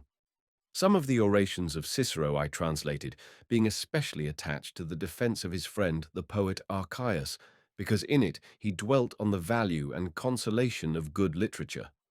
I read much in Milton and Shakespeare, and found delight in the shorter poems of Kipling, Field, and Riley. My first Christmas was made more merry by getting notice that the Sons of the American Revolution had awarded me the prize of a gold medal worth about $150 for writing the best essay on the principles fought for in the American Revolution, in a competition open to the seniors of all the colleges of the nation. The notice came one day, and it was announced in the next morning papers, where Judge Fields saw it before I had a chance to tell him. So when he came to the office, he asked me about it. I had not had time to send the news home. And then I had a little vanity in wishing my father to learn of it first from the press, which he did. He had questioned some whether I was really making anything of my education, in pretense, I now think, not because he doubted it, but because he wished to impress me with the desirability of demonstrating it. But my main effort in those days was to learn the law. The Superior Court had 3 civil and 2 criminal terms each year in Northampton. Whenever it was sitting, I spent all my time in the courtroom. In this way, I became familiar with the practical side of trial work. I soon came to see that the counsel who knew the law were the ones who held the attention of the judge, took the jury with them, and won their cases. They were prepared. The office where I was had a very large general practice which covered every field and took them into all the courts of the Commonwealth, but little into the federal courts. I assisted in the preparation of cases and went to court with the members of the firm to watch all their trial work and help keep a record of testimony for use in the arguments. It was all a work of absorbing interest to me. The books in the office soon appeared too ponderous for my study, so I bought a supply of students' textbooks and law cases on the principal subjects necessary for my preparation for the bar. These enabled me to gain a more rapid acquaintance with the main legal principles, because I did not have to read through so much unimportant detail as was contained in the usual treatise prepared for a lawyer's library, which was usually a collection of all the authorities, while what I wanted was the main elements of the law. I was soon conversant with contracts, torts, evidence, and real property, with some knowledge of Massachusetts pleading, and had a considerable acquaintance with the practical side of statute law. I do not feel that anyone ever really masters the law, but it is not difficult to master the approaches to the law, so that given a certain state of facts, it is possible to know how to marshal practically all the legal decisions which apply to them. I think counsel are mistaken in the facts of their case about as often as they are mistaken in the law. All my waking hours were so fully employed that I found little time for play. My college was but 8 miles distant, yet I did not have any desire to go back to the intercollegiate games, though I was accustomed to attend the alumni dinner at commencement. There was a canoe club which I joined on the Connecticut, about a mile over the meadow from the town where I often went on Sunday afternoons. I was full of the joy of doing something in the world. Another reason why I discarded all outside enterprises and kept strictly to my work and my books was because I was keeping my monthly expenditures within $30, which was furnished me by my father. He would gladly have provided me more had I needed it, but I thought that was enough and was determined to live within it, which I did. Not much was left for any unnecessary pleasantries of life.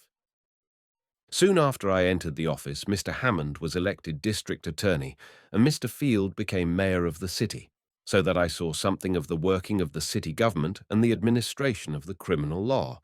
The first summer I was in Northampton came the famous Free Silver campaign of 1896.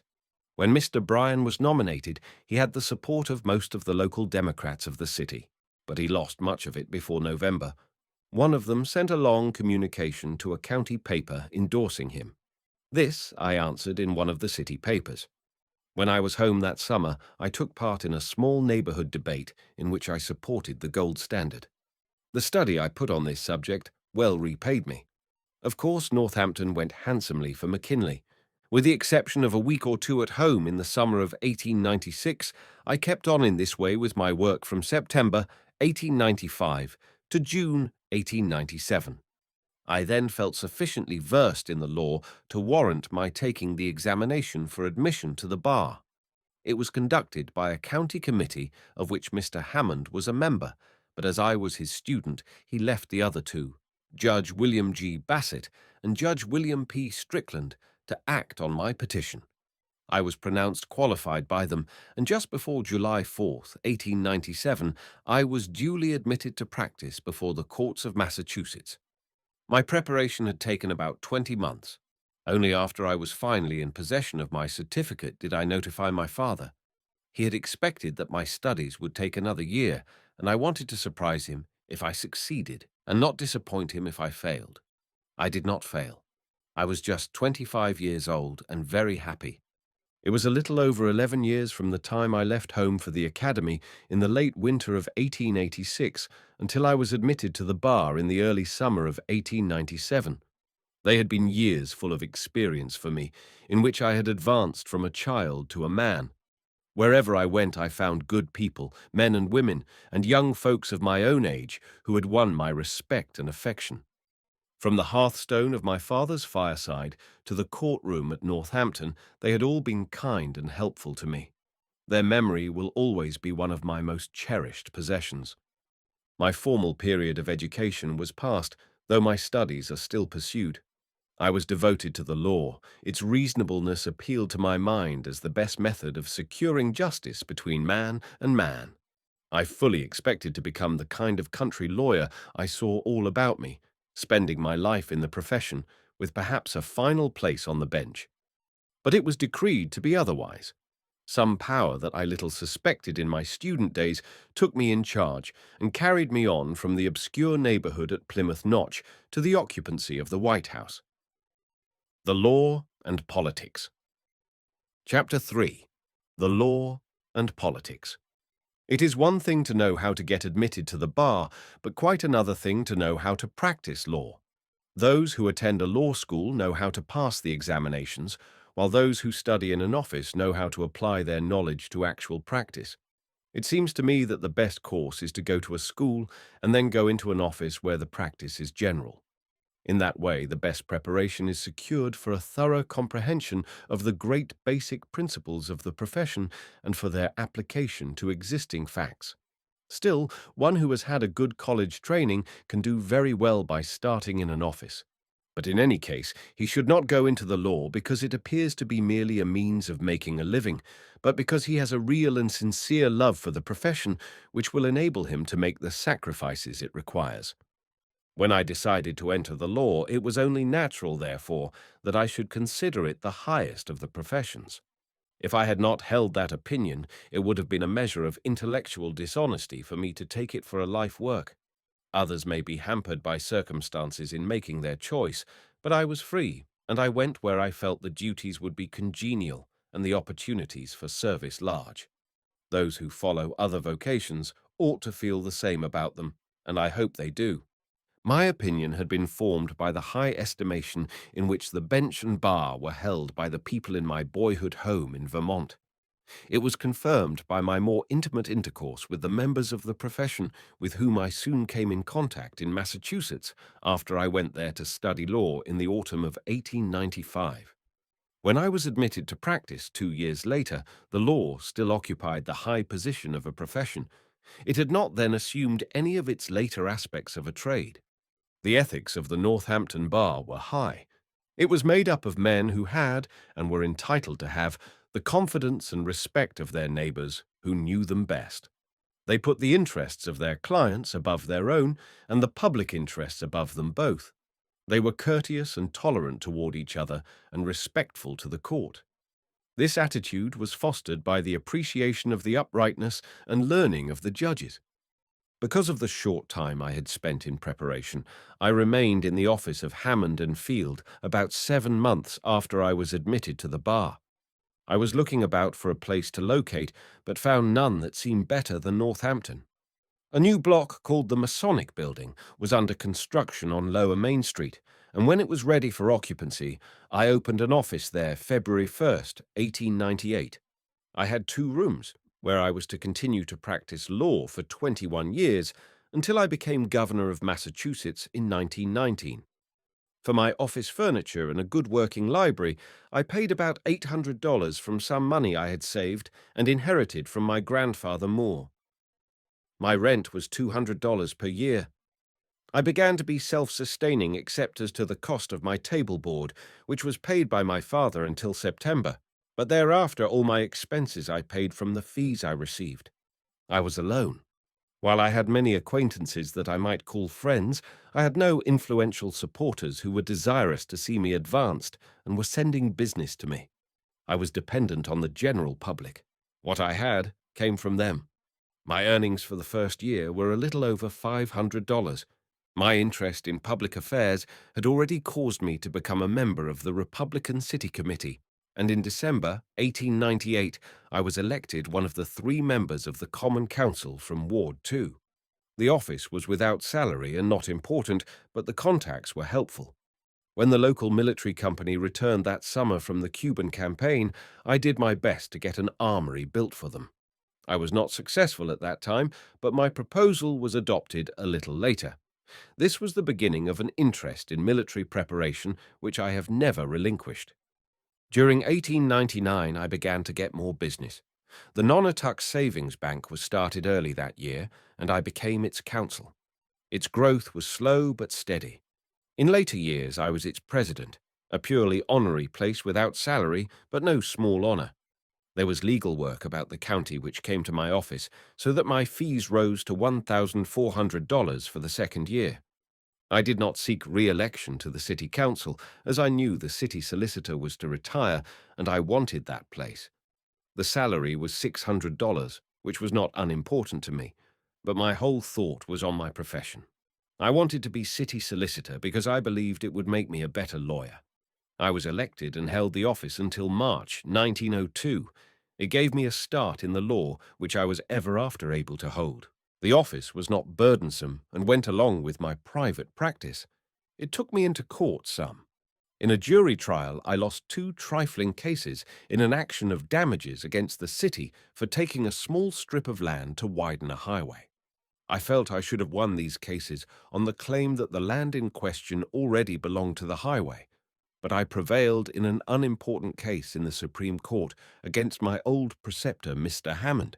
It is unnecessary to say that usually my cases with him were decided in his favor. The training in this office gave me a good grasp of municipal law that later brought some important cases to me. In addition to the mortgage and title work of the savings bank, I managed some real estate and had considerable practice in the settlement of estates. Through a collection business, I also had some insolvency practice. I recall an estate in Amherst and one in Belchertown, both much involved in litigation, which I settled. In each case, Stephen S. Taft of Springfield was the opposing counsel. Perhaps there is no such thing as a best lawyer any more than there is a best book or a best picture. But to me, Mr. Taft was the best lawyer I ever saw. If he was trying a case before a jury, he was always the 13th juryman, and if the trial was before the court, he was always advising the judge. But he did not win these cases. He became one of my best friends, and we were on the same side in several cases in later years. One time he said to me, "Young man, when you can settle a case within reason, you settle it. You will not make so large a fee out of some one case in that way, but at the end of the year you will have more money, and your clients will be much better satisfied." This was sound advice, and I heeded it.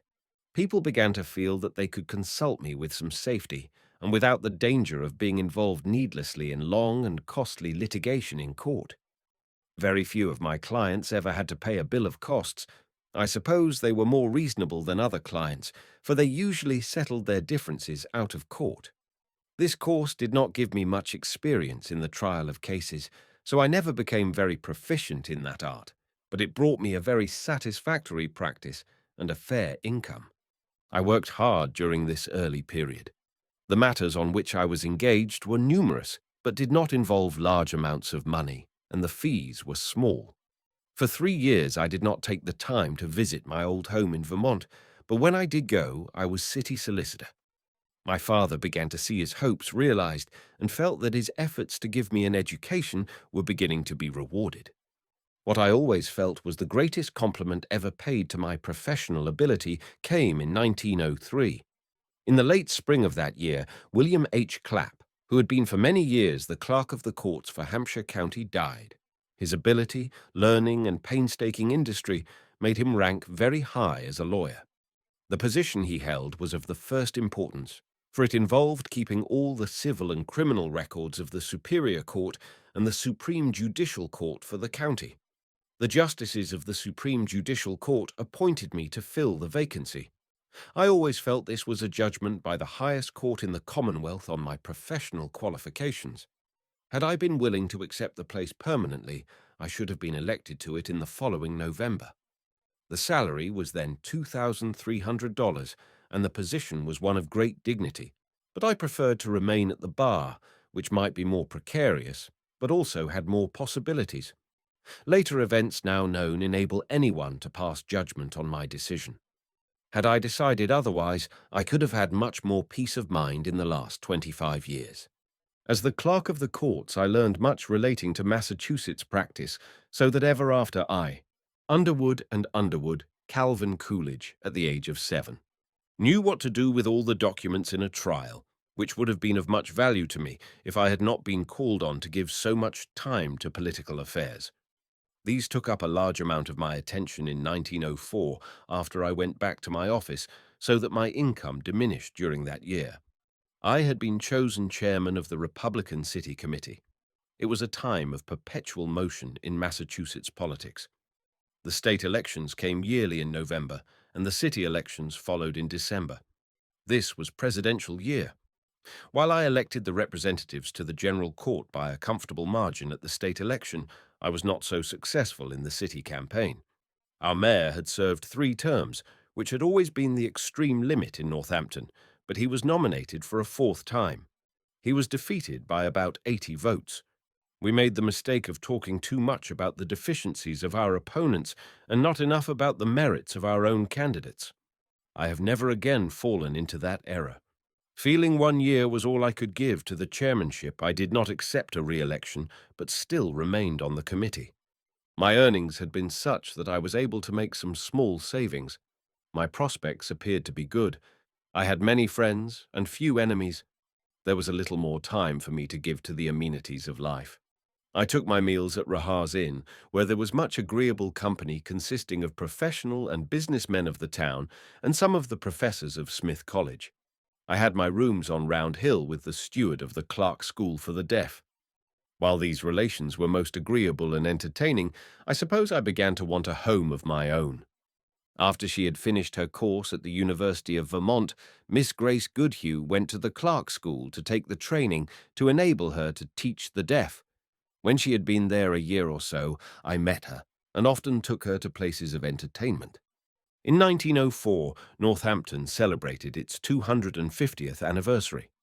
One evening was devoted to a reception for the governor and his council, given by the Daughters of the American Revolution.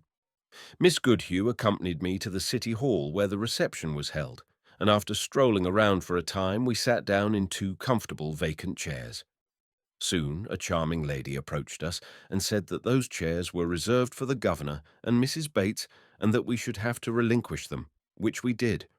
14 years later, when we had received sufficient of the election returns to show that I had been chosen governor of Massachusetts, I turned to her and said, "The Daughters of the American Revolution cannot put us out of the governor's chair now."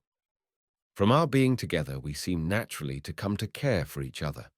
We became engaged in the early summer of 1905 and were married at her home in Burlington, Vermont on October 4th of that year. I have seen so much fiction written on this subject that I may be pardoned for relating the plain facts. We thought we were made for each other. For almost a quarter of a century she has borne with my infirmities, and I have rejoiced in her graces. After our return from a trip to Montreal, we stayed a short time at the Norwood Hotel, but soon started housekeeping. We rented a very comfortable house that needed but one maid to help Mrs. Coolidge do her work. Of course, my expenses increased, and I had to plan very carefully for a time to live within my income. I know very well what it means to awake in the night and realize that the rent is coming due, wondering where the money is coming from with which to pay it. The only way I know of escape from that constant tragedy is to keep running expenses low enough so that something may be saved to meet the day when earnings may be small. When the city election was approaching in December, I was asked to be a candidate for school committee. It was a purely honorary office, which had no attraction for me, but I consented and was nominated. To my surprise, another Republican took out nomination papers, which split the party and elected a Democrat. The open compliment was that I had no children in the schools, but the real reason was that I was a politician. That reputation I had acquired by long service on the party committee, helping elect our candidates. The man they elected gave a useful service for several years and left me free to turn to avenues which were to be much more useful to me in ways for public service. I was also better off attending to my law practice and my new home. The days passed quietly with us until the next autumn, when we moved into the house in Massasoit Street that was to be our home for so long. I attended to the furnishing of it myself, and when it was ready, Mrs. Coolidge and I walked over to it. In about 2 weeks, our first boy came on the evening of September 7th. The fragrance of the clematis which covered the bay window filled the room like a benediction, where the mother lay with her baby. We called him John in honor of my father. It was all very wonderful to us. We liked the house where our children came to us and the neighbors who were so kind. When we could have had a more pretentious home, we still clung to it. So long as I lived there, I could be independent and serve the public without ever thinking that I could not maintain my position if I lost my office. I always made my living practicing law up to the time I became governor, without being dependent on any official salary. This left me free to make my own decisions in accordance with what I thought was the public good. We lived where we did that I might better serve the people. My main thought in those days was to improve myself in my profession. I was still studying law and literature. Because I thought the experience would contribute to this end, I became a candidate for the Massachusetts House of Representatives. In a campaign in which I secured a large number of Democratic votes, many of which never thereafter deserted me, I was elected by a margin of about 260. The Speaker assigned me to the Committees on Constitutional Amendments and Mercantile Affairs. During the session, I helped draft, and the committee reported, a bill to prevent large concerns from selling at a lower price in one locality than they did in others, for the purpose of injuring their competitor. This seemed to me an unfair trade practice that should be abolished. We secured the passage of the bill in the House, but the Senate rewrote it in such a way that it finally failed. I also supported a resolution favoring the direct election of United States senators and another providing for woman suffrage. These measures did not have the approbation of the conservative element of my party, but I had all the assurance of youth and ignorance in supporting them, and later I saw them all become the law. The next year I was re-elected, but in running against a man who had a strong hold on some of the Republican wards, my vote was cut down. Serving on the Judiciary Committee, which I wanted because I felt it would assist me in my profession, I became much interested in modifying the law so that an injunction could not be issued in a labor dispute to prevent one person seeking by argument to induce another to leave his employer. This bill failed. While I think it had merit, in later years I came to see that what was of real importance to the wage earners was not how they might conduct a quarrel with their employers, but how the business of the country might be so organized as to ensure steady employment at a fair rate of pay. If that were done, there would be no occasion for a quarrel, and if it were not done, a quarrel would do no one any good. The work in the General Court was fascinating, both from its nature and from the companionship with able and interesting men, but it took 5 days each week for nearly 6 months, so that I thought I had secured about all the benefit I could by serving 2 terms and declined again to be a candidate. Another boy had been given into our keeping April 13th, who was named Calvin, so I had all the more reason for staying at home. My law office took all my attention. I never had a retainer from anyone, so my income always seemed precarious, but a practice which was general in its nature kept coming to me. In June of 1909, I went to Phoenix, Arizona, to hold a corporation meeting. It was the first I had seen of the West. The great possibilities of the region were apparent, and the enthusiasm of the people was inspiring. It told me that our country was sure to be a success. For 2 years, Northampton had elected a Democrat to be mayor. He was a very substantial businessman who has since been my landlord for a long period. He was to retire, and the Republicans were anxious to elect his successor. At a party conference, it was determined to ask me to run, and I accepted the opportunity, thinking the honor would be one that would please my father, advance me in my profession, and enable me to be of some public service. It was a local office, not requiring enough time to interfere seriously with my own work. Without in any way being conscious of what I was doing, I then became committed to a course that was to make me the President of the Senate of Massachusetts and of the Senate of the United States, the second officer of the Commonwealth and the country, and the chief executive of a city, a state, and a nation. I did not plan for it, but it came. I tried to treat people as they treated me, which was much better than my deserts, in accordance with the precept of the master poet. By my studies and my course of life, I meant to be ready to take advantage of opportunities. I was ready from the time the justices named me the clerk of the courts until my party nominated me for president. Ever since I was in Amherst College, I have remembered how Garman told his class in philosophy that if they would go along with events and have the courage and industry to hold to the mainstream without being washed ashore by the immaterial cross-currents, they would someday be men of power. He meant that we should try to guide ourselves by general principles and not get lost in particulars. That may sound like mysticism, but it is only the mysticism that envelopes every great truth.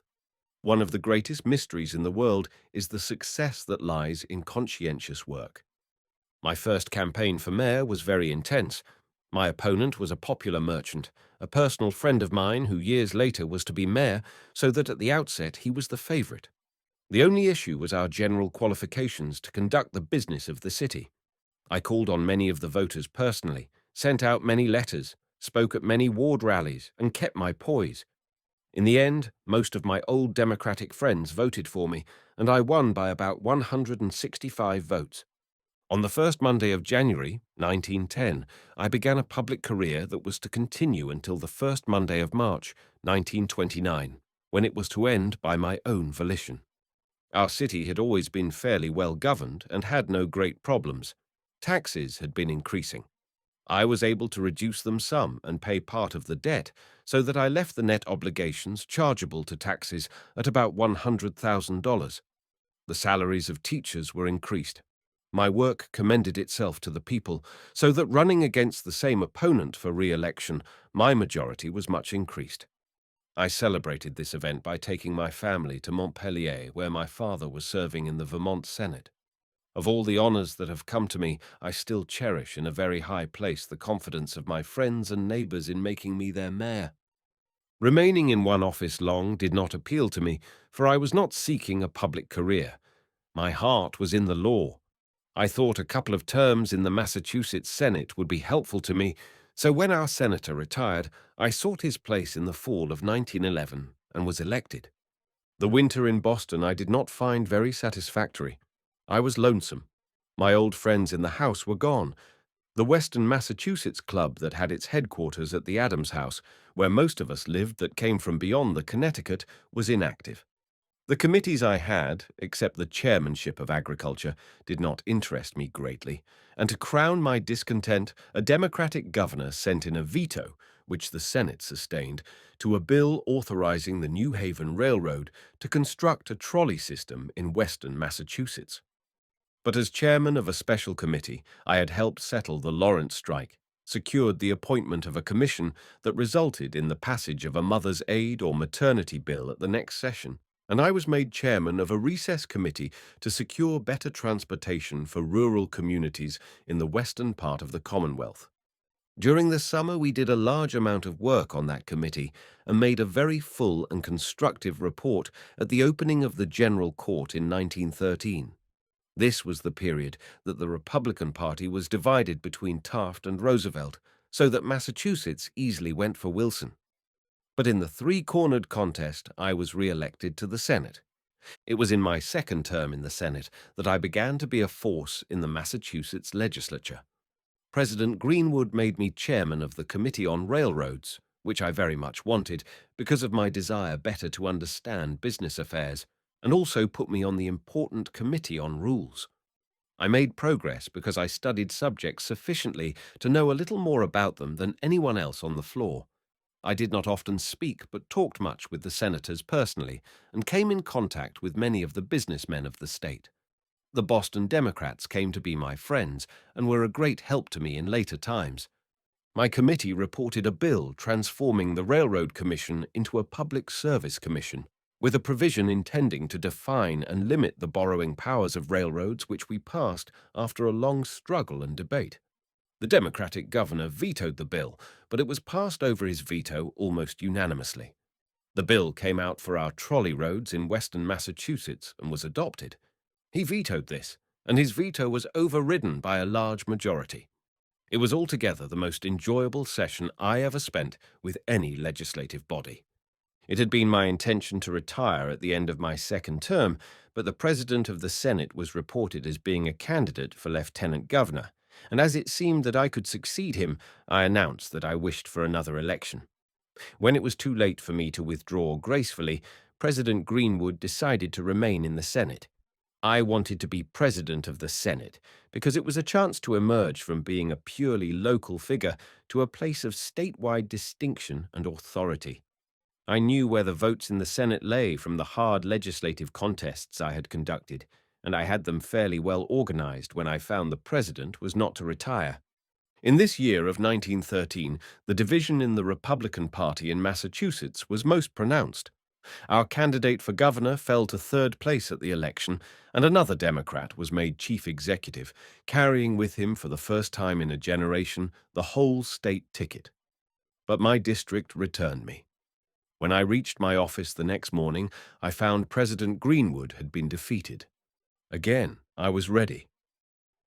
By 3 o'clock that Wednesday afternoon, I was in Boston, and by Monday I had enough written pledges from the Republican senators to ensure my nomination for President of the Senate at the party caucus. It had been a real contest, but all opposition subsided, and I was unanimously nominated. The Senate showed the effects of the division in our party. It had 21 Republicans, 17 Democrats, and 2 progressives. When the vote was cast for president on the opening day of the General Court, Senator Cox, the Progressive, had 2 votes, Senator Horgan, the Democrat, had 7 votes, and I had 31 votes. I had not only become an officer of the whole Commonwealth, but I had come into possession of an influence reaching beyond the confines of my own party, which I was to retain so long as I remained in public life. Although I had arrived at the important position of President of the Massachusetts Senate in January of 1914, I had not been transported on a bed of roses. It was the result of many hard struggles in which I had made many mistakes, was to keep on making them up to the present hour and expect to continue to make them as long as I live. We are all fallible, but experience ought to teach us not to repeat our errors. My progress had been slow and toilsome, with little about it that was brilliant or spectacular, the result of persistent and painstaking work, which gave it a foundation that was solid. I trust that in making this record of my own thoughts and feeling in relation to it, which necessarily bristles with the first personal pronoun, I shall not seem to be overestimating myself, but simply relating experiences which I hope may prove to be an encouragement to others in their struggles to improve their place in the world. It appeared to me in January 1914 that a spirit of radicalism prevailed, which, unless checked, was likely to prove very destructive. It had been encouraged by the opposition and by a large faction of my own party. It consisted of the claim in general that in some way the government was to be blamed because everybody was not prosperous, because it was necessary to work for a living, and because our written constitutions, the legislatures, and the courts protected the rights of private owners, especially in relation to large aggregations of property. The previous session had been overwhelmed with a record number of bills introduced, many of them in an attempt to help the employee by impairing the property of the employer. Though anxious to improve the condition of our wage earners, I believed this doctrine would soon destroy business and deprive them of a livelihood. What was needed was a restoration of confidence in our institutions and in each other, on which economic progress might rest. In taking the chair as President of the Senate, I therefore made a short address, which I had carefully prepared, appealing to the conservative spirit of the people. I argued that the government could not relieve us from toil, that large concerns are necessary for the progress in which capital and labor all have a common interest, and I defended representative government and the integrity of the courts. The address has since been known as "Have Faith in Massachusetts." Many people in the Commonwealth had been waiting for such a word, and the effect was beyond my expectation. Confusion of thought began to disappear, and unsound legislative proposals to diminish. The office of President of the Senate is one of great dignity and power. All the committees of the Senate are appointed by him. He has the chief place in directing legislation when the governor is of the opposite party, as was the case in 1914. At the inauguration, he presides over the joint convention of the General Court and administers the oaths of office to the governor and council in accordance with a formal ritual that has come from colonial days and is much more ceremonious than the swearing-in of a president at Washington. It did not seem to me desirable to pursue a course of partisan opposition to the governor, and I did not do so, but rather cooperated with him in securing legislation which appeared to be for the public interest. The general lack of confidence in the country and the depression of business caused by the reduction of the tariff rates in the fall of 1913 made it necessary to grant large appropriations for the relief of unemployment during the winter, but I could see the steady decrease of the radical sentiment among the people. In the midst of the following summer, the World War enveloped Europe. It had a distinctly sobering effect upon the whole people of our country. It was very apparent in Massachusetts, where they at once began to abandon their wanderings and seek their old landmarks for guidance. The division in our party was giving way to reunion. Confidence was returning. The Republican State Committee chose me to be chairman of the Committee on Resolutions at the State Convention, which met at Worcester, largely because of the impression made by my speech at the opening of the Senate. I drew a conservative platform, pitched in the same key, pointing out the great mass of legislation our party had placed on the statute books for the benefit of the wage earners and the welfare of the people, but declaring for the strict and unimpaired maintenance of our present social, economic, and political institutions. While I did not deliver it well in print, it made an effective campaign document. After starting in the contest with little confidence, our strength increased, so that our candidate, Samuel W. McCall, received 198,627 votes and was defeated by only 11,815 plurality. All the rest of our state ticket was victorious. The political complexion of the Senate was completely changed. From a bare majority of 21, the Republican strength rose to 33, and the opposition was reduced to 7 Democrats. My district returned me for the 4th time, and I was again made president of the Senate by a unanimous vote. My opening address consisted of 42 words, thanking the senators for the honor and urging them in their conduct of business to be brief.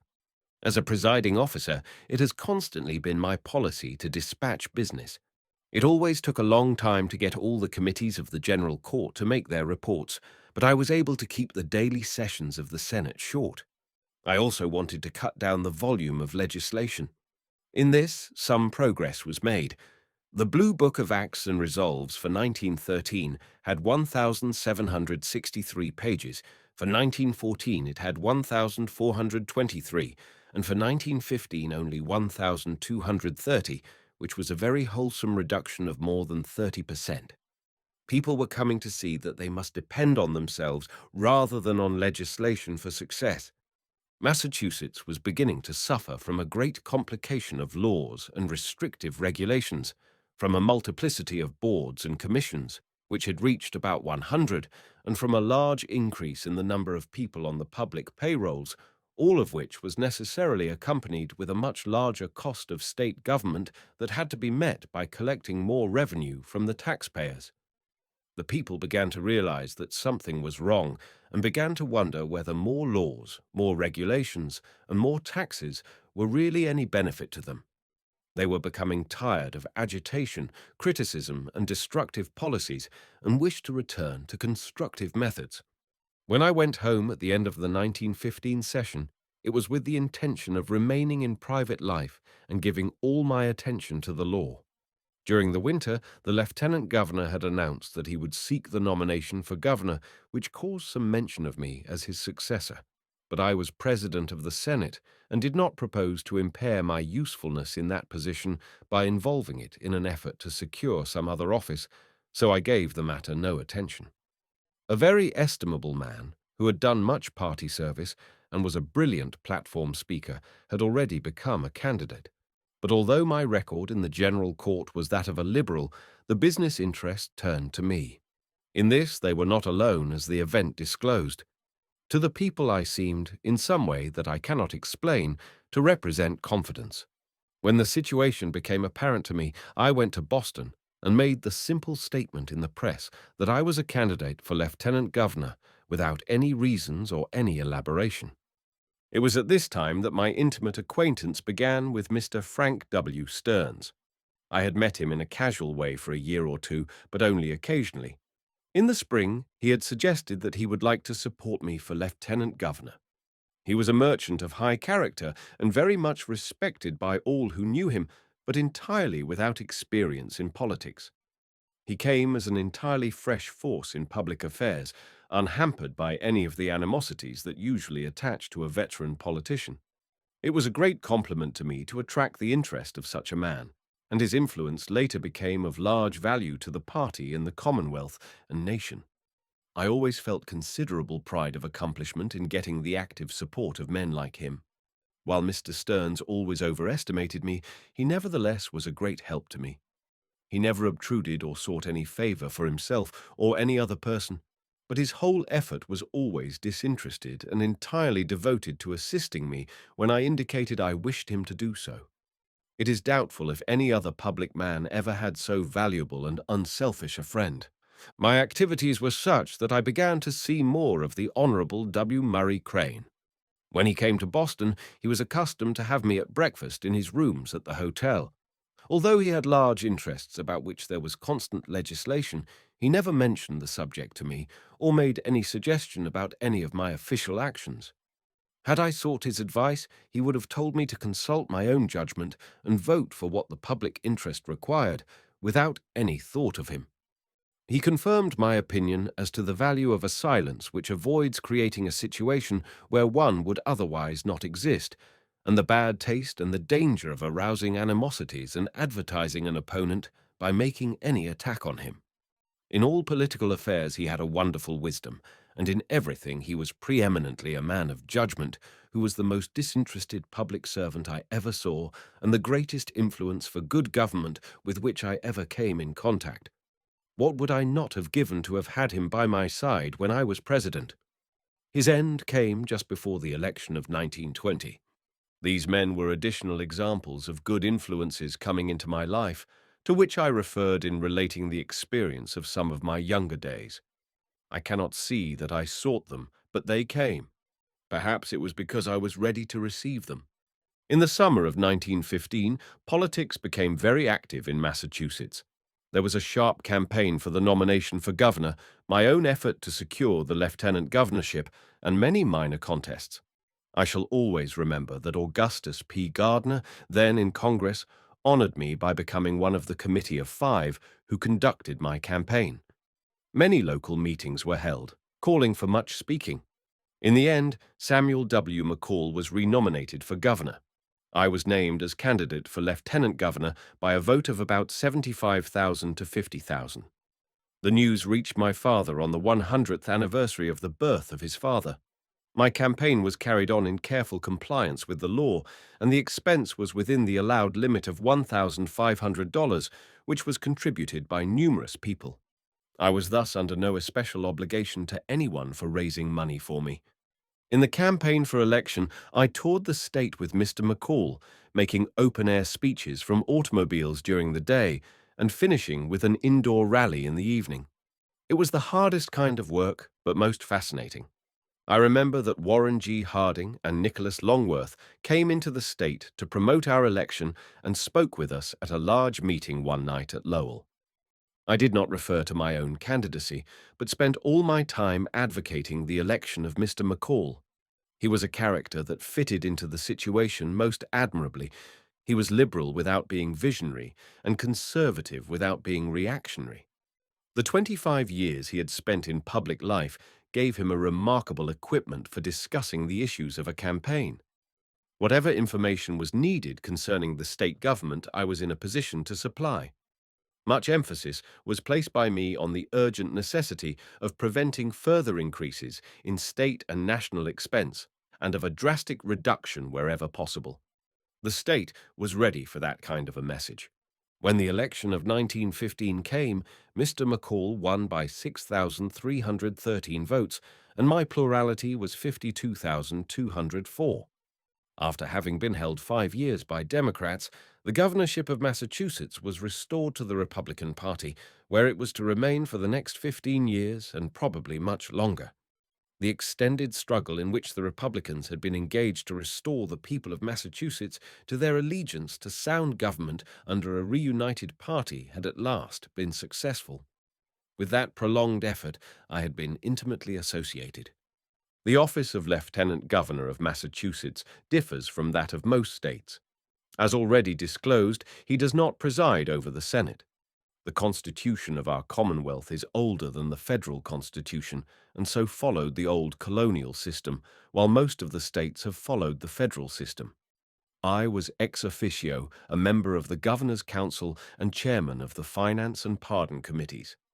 As the council met but one day each week, I was pleased with the renewed opportunity I expected to have to practice law, but it soon developed that I must be away so much that I asked Ralph W. Hemingway to become associated with me, and he has since carried on my law office so successfully that it has become his law office rather than mine.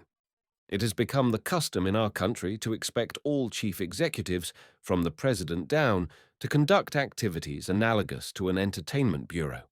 No occasion is too trivial for its promoters to invite them to attend and deliver an address. It appeared to be the practice of Governor McCall to accept all these invitations, and when the time came, to attend what he could of them, and parcel the rest out among his subordinates. In this way I became very much engaged. It was an honor to represent the governor, and a part of my duties according to our practice. Some days I went to several meetings for that purpose, ranging well into the night, so I was obliged to stay in Boston most of the time. It was during this period that I wrote nearly all of the speeches afterwards published in Have Faith in Massachusetts. They were short and mostly committed to memory for delivery. This forced me to be a constant student of public questions. It did not seem best for me to take a very active part in the presidential primaries of 1916, but I quietly supported the regular ticket for delegates, which was elected. We had at least 3 candidates for president in Massachusetts, with all of whom I was on friendly terms, as I had never allied myself with any faction of the party, but I felt the convention did the wise thing in turning to the great statesman Charles Evans Hughes, and I supported him actively in the campaign for election. He carried Massachusetts by a small vote. My renomination came without opposition, as did that of the governor, who had a plurality of 46,240 at the election. My own was 84,930. During the summer, I had been chairman of a special commission to consider the financial condition of the Boston Elevated Street Railway and helped make a report recommending that the governor be authorized to appoint a board of trustees who should have the control of this property and be vested with authority to fix a rate of fare sufficient to pay the costs of operation and a fair return to the stockholders. This was adopted by the General Court and solved the pressing problem of street railway transportation, which became so acute on account of the increasing costs of operation. Later, the plan was applied to the other large company in the eastern part of the state. It was not perfect, but saved the properties from destruction and gave a fair means of travel at cost, which was to be ascertained by public authority. It was in the ensuing year that the United States entered the World War. While this took most of our thoughts off local affairs, it did not prevent opposition to the renomination of Governor McCall. Had it been successful, it would have deferred any chance for me to run for governor for 2 or 3 years, and probably indefinitely. Under the circumstances, most of my friends supported the governor, and he was renominated by a wide margin. I had no opposition. But interest in the election was not great, so that the vote was light. Nevertheless, the governor ran 90,479 votes ahead of his nearest competitor. In my own contest, my opponent secured the Democratic, the Progressive, and the Prohibition nomination. I did not think the combination would prove helpful to him, and it did not. He fell off 77,000 from the vote of his predecessor, and I won by 101,731. While the United States had been engaged in the World War, every public man, and I among them, had been constantly employed in its many activities. It increased every function of government, from the administration in Washington down to the smallest town office. The whole nation seemed to be endowed with a new spirit, unified and solidified, and willing to make any sacrifice for the cause of liberty. I was constantly before public gatherings explaining the needs of the time for men, money, and supplies. Sometimes I was urging subscriptions for war loans, sometimes contributions to the great charities, or again speaking to the workmen engaged in construction or the manufacture of munitions. The response which the people made and the organizing power of the country were all manifestations that it was wonderful to contemplate. The entire nation awoke to a new life. It was no secret that I desired to be governor. Under the custom of promotion in Massachusetts, a man who did not expect to be advanced would scarcely be willing to be lieutenant governor. But I did nothing in the way of organizing my friends to secure the nomination. It is much better not to press a candidacy too much, but to let it develop on its own merits without artificial stimulation. If the people want a man, they will nominate him. If they do not want him, he had best let the nomination go to another. The governor very much desired to be United States Senator, but made no statement indicating he would seek that honor, which would cause him to retire from his present office. Neither I nor my friends approached him or sought to influence him. Finally, he called me aside and told me to announce that I would run for governor, which I did. As no one knew what he had told me, some supposed I would run against him, which I would not have done. I had a strong liking for this veteran public servant, and so I felt sure he liked me. He was away on many occasions, which under the Constitution left me as acting governor, but at such times I was always careful not to encroach upon his domain. While I may have differed with my subordinates, I have always supported loyally my superiors. They have never found me organizing a camp in opposition to them. Finally, the governor sought the senatorship, but before his campaign was underway, he very manfully announced that as the country was at war, he was entirely unwilling to divert public attention from the national defense to promote his political fortune, and therefore withdrew. My nomination was again unanimous. The campaign was difficult. The really great qualities of my principal colleague, Senator John W. Weeks, had been displayed mostly in Washington and were not appreciated by his home people. A violent epidemic of influenza prevented us from having a state convention or holding the usual meetings, and the party organization was not very effective. In spite of my protest and the fact that we were engaged in a tremendous war, criticism was too often made of President Wilson and his administration. My own efforts were spent in urging that the people and government of Massachusetts should all join in their support of the national government in prosecuting the war. While I was elected by only 16,773, Senator Weeks, to my lasting regret, was defeated, so the state and nation lost for a time the benefit of his valuable public service. Later, he was in the cabinet where he remained until, during my term, he retired due to ill health and did not long survive. Again, I supposed I had reached the summit of any possible political preferment and was quite content to finish my public career as governor of Massachusetts, an office that has always been held in the highest honor by the people of the Commonwealth. To get a few days' rest, I went to Maine the next Friday after the election. It was there that I was awakened in the middle of Sunday night to be told that the armistice had been signed. I returned to Boston the following day to take part in the celebration. What the end of the 4 years of carnage meant, those who remember it will never forget, and those who do not can never be told. The universal joy, the enormous relief, found expression from all the people in a spontaneous outburst of thanksgiving. While the war was done, its problems were to confront the state and nation for many years. I was to meet them as governor and president. They will remain with us for 2 generations. Such is the curse of war. In my inaugural address, I dwelt on the need of promoting the public health, education, and the opportunity for employment at fair wages in accordance with the right of the people to be well born, well reared, well educated, well employed, and well paid.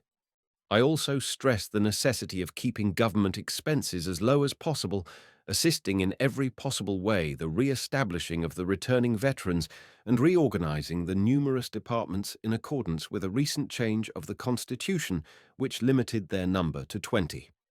There being no executive mansion, the governor has no especial social duties, so I kept my quarters at the Adams House, as I had always lived there when in Boston, where Mrs. Coolidge came sometimes. But as our boys needed her, she stayed for the most part in Northampton. She never had taken any part in my political life, but had given her attention to our home. It was not until we went to Washington that she came into public prominence and favor.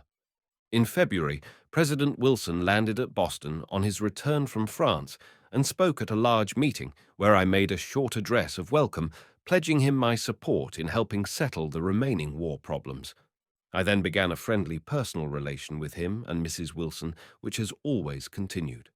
Our servicemen were constantly returning and had to be aided in getting back into private employment. About $20 million was paid them out of the state treasury.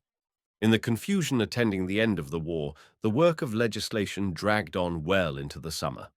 While I did not veto many of the bills which were passed, I did reject a measure to increase the salaries of members of the General Court from $1,000 to $1,500, but my objection was not sustained. In the great upward movement of wages that had taken place, those paid by street railways had not been proportionately increased. It is very difficult to raise fares, so sufficient money for this purpose had not been available, though some advances had been made. Because of this situation, a strike occurred in midsummer on the Boston Elevated that tied up nearly all the street transportation in the city district for 3 or 4 days. Finally, I helped negotiate an agreement to send the matter to arbitration so that work was resumed. The men secured a very material raise in wages, which I feel later conditions fully justified. In August, I went to Vermont. On my return, I found that difficulties in the police department of Boston were growing serious and made a statement to the reporters at the State House that I should support Commissioner Edwin U. Curtis in his decisions concerning their adjustment. I felt he was entitled to every confidence. The trouble arose over the proposal of the policemen, who had long been permitted to maintain a local organization of their own, to form a union and affiliate with the American Federation of Labor. That was contrary to a long-established rule of the department, which was agreed to by each member when he went on the force and had the effect of law. When the policemen's union persisted in its course, I was urged by a committee appointed by the mayor to interfere and attempt to make Commissioner Curtis settle the dispute by arbitration. The governor appoints the commissioner and probably could remove him, but he has no more jurisdiction over his acts than he has over the judges of the courts. Besides, I did not see how it was possible to arbitrate the question of the authority of the law or of the necessity of obedience to the rules of the department and the orders of the commissioner. These principles were the heart of the whole controversy and the only important questions at issue. It can readily be seen how important they were and what the effect might have been if they had not been maintained. I decided to support them whatever the consequences might be. I fully expected it would result in my defeat in the coming campaign for re-election as governor. While I had no direct responsibility for the conduct of police matters in Boston, yet as the chief executive it was my general duty to require the laws to be enforced, so I remained in Boston and kept carefully informed of conditions. I knew I might be called on to act at any time. On Sunday, September 7th, I went to Northampton by motor and remained overnight, as I had an engagement to speak before a state convention of the American Federation of Labor at Greenfield Monday morning, which I fulfilled. I left that town at once for Boston, stopping at Fitchburg to call my office to learn if there were any new developments. I reached Boston after 4 o'clock that afternoon and had a conference with some of the representatives of the city. I did not leave Boston again for a long time. When it became perfectly apparent that the policemen's union was acting in violation of the rules of the department, the leaders were brought before the commissioner on charges, tried and removed from office, whereat about 3/4 of the force left the department in a body at about 5 o'clock on the afternoon of Tuesday, September 9th. This number was much larger than had been expected. The Metropolitan Police of more than 100 and the State Police of 30 or 40 men had been kept in readiness and were at once put on duty. The motor corps of the State Guard was held at the Armory, and that night I kept the Attorney General, the Adjutant General, and my secretary at my hotel to be ready to respond to any call for help. As everything was quiet, the motor corps went home. Around midnight, bands of men appeared on the street, who broke many shop windows and carried away quantities of the goods which were on display. Many arrests were made, but the remaining police and their reinforcements were not sufficient to prevent the disorder. I knew nothing of this until morning. The disorder of Tuesday night was most reprehensible, but it was only an incident. It had little relation to the real issues. I have always felt that I should have called out the State Guard as soon as the police left their posts. The commissioner did not feel this was necessary. The mayor, who was a man of high character and a personal friend but of the opposite party, had conferred with me. He had the same authority as the governor to call out all the guard in the city of Boston. It would be very unusual for a governor to act except on the request of the local authorities. No disorder existed, and it would have been rather a violent assumption that it was threatened, but it could have been made. Such action probably would have saved some property, but would have decided no issue. In fact, it would have made it more difficult to maintain the position Mr. Curtis had taken, and which I was supporting, because the issue was not understood, and the disorder focused public attention on it, and showed just what it meant to have a police force that did not obey orders. On reaching my office in the morning, it was reported to me that the mayor was calling out the State Guard of Boston to report about 5 o'clock that afternoon. He also requested me to furnish more troops. I supplemented his action by calling substantially the entire State Guard to report at once. They gathered at their armories and were patrolling the streets in a few hours. When they came with their muskets in their hands with bayonets fixed, there was little more trouble from disorder. It was soon reported to me that the mayor, acting under a special law, had taken charge of the police force of the city, and by putting a guard officer in command, had virtually displaced the commissioner, who came to me in great distress. If he was to be superseded, I thought the men that he had discharged might be taken back and the cause lost. Certainly they and the rest of the policemen's union must have rejoiced at his discomfort. Thinking I knew what to do, I consulted the law, as is my custom. I found a general statute that gives the governor authority to call on any police officer in the state to assist him. I showed this to the Attorney General and to ex-Attorney General Herbert Parker, who was advising Mr. Curtis. They thought I was right and consulted a profound judge of law, ex-Attorney General Albert E. Pillsbury, who confirmed their opinions. The strike occurred Tuesday night. The guard were called Wednesday, and Thursday I issued a general order restoring Mr. Curtis to his place as commissioner in control of the police, and made a proclamation calling on all citizens to assist me in preserving order, and especially directing all police officers in Boston to obey the orders of Mr. Curtis. This was the important contribution I made to the tactics of the situation, which has never been fully realized. To Mr. Curtis should go the credit for raising the issue and enforcing the principle that police should not affiliate with any outside body, whether of wage earners or of wage payers, but should remain unattached, impartial officers of the law, with sole allegiance to the public. In this, I supported him. When rumors started of a strike at the powerhouse, which furnished electricity for all Boston, a naval vessel was run up to the station with plenty of electricians on board, ready to go over the side and keep the plant in operation. A wagon train of supplies, arms, and ammunition was brought in from Camp Devens, and all the State Guard mobilized. A statement was made by President Wilson strongly condemning the defection of the police. Volunteer police began to come in, and over $500,000 was raised by popular subscription to meet necessary expenses in caring for dependents of the Guard and even for helping the families of some of the police who left their posts. Later, I helped these men in securing other employment, but refused to allow them again to be policemen. Public feeling became very much aroused. While offers of support came from every quarter, the opposition was very active. Soon, Samuel Gompers began to telegraph me, asking the removal of Mr. Curtis and the reinstatement of the Union policeman. This required me to make a reply in which I stated, among other things, that there is no right to strike against the public safety by any body, any time, anywhere. This phrase caught the attention of the nation. It was beginning to be clear that if voluntary associations were to be permitted to substitute their will for the authority of public officials, the end of our government was at hand.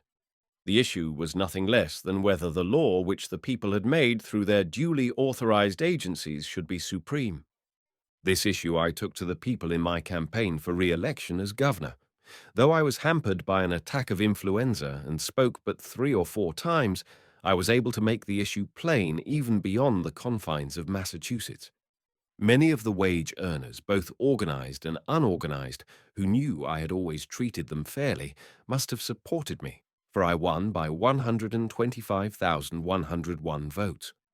The people decided in favor of the integrity of their own government. President Wilson sent me a telegram of congratulations.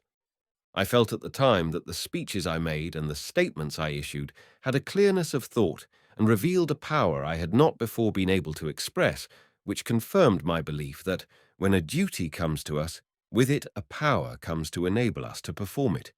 I was not thinking so much of the governorship, which I already had, as of the grave danger to the country if the voters did not decide correctly. My faith that the people would respond to the truth was justified. The requirements of the situation as it developed seemed clear and plain now, and easy to decide, but as they arose they were very complicated and involved in many immaterial issues. The right thing to do never requires any subterfuges, it is always simple and direct. That is the reason that intrigue usually falls of its own weight. After the election, I had the work of making the appointments in order to reduce the entire state administration to the limit of 20 departments, and a special session of the General Court to deal with some street railway problems, so I had little time to think of politics. But I soon learned that many people in the country were thinking of me. The 2 years that I served as governor were a time of transition from war to peace. New problems constantly arose, great confusion prevailed, nothing was settled, and it was possible only to feel my way from day to day. But they were years of progress, if partly in a negative way. The new position of the wage earners was perfected and solidified. A 48-hour week for women and minors was established by a bill passed by the General Court, which I signed. The budget system went fully into effect the first year I was governor and helped keep the state finances in good condition. The departments were reorganized and the street railways given relief. In my second year, a bill was passed allowing the sale of beer with a 2.75% alcoholic content, which I vetoed because I thought it was in violation of the Constitution, which I had sworn to defend. The veto was sustained. A constant struggle was going on to keep the costs of living down and the rate of wages up. A state commission was held in office with increased powers to resist profiteering in the necessaries of life. In the Depression of 1920, some of our banks and manufacturers found themselves in difficulties. All of these things reached the governor in one form or another. But, in general, conditions were such that the entire efforts of the people were engaged in easing themselves down. There was little opportunity to direct their attention towards constructive action. They were clearing away the refuse from the great conflagration, preparatory to rebuilding on a grander and more pretentious scale. Nothing was natural. Everything was artificial. So much energy had to be expended in keeping the ship of state on a straight course that there was little left to carry it ahead. But when I finished my 2 terms in January 1921, the demobilization of the country was practically complete. People had found themselves again and were ready to undertake the great work of reconstruction in which they have since been so successfully engaged. In that work, we have seen the people of America create a new heaven and a new earth. The old things have passed away, giving place to a glory never before experienced by any people of our world. In National Politics. Chapter 4. In National Politics. No doubt it was the police strike of Boston that brought me into national prominence. That furnished the occasion, and I took advantage of the opportunity. I was ready to meet the emergency. Just what lay behind that event, I was never able to learn. Sometimes I have mistrusted that it was a design to injure me politically. If so, it was only to recoil upon the perpetrators, for it increased my political power many-fold. Still, there was a day or two when the event hung in the balance, when the police commissioner of Boston, Edwin U. Curtis, was apparently cast aside, discredited, and my efforts to give him any support indicated my own undoing. But I soon had him reinstated, and there was a strong expression of public opinion in our favor. The year 1919 had not produced much on the positive side of our political life.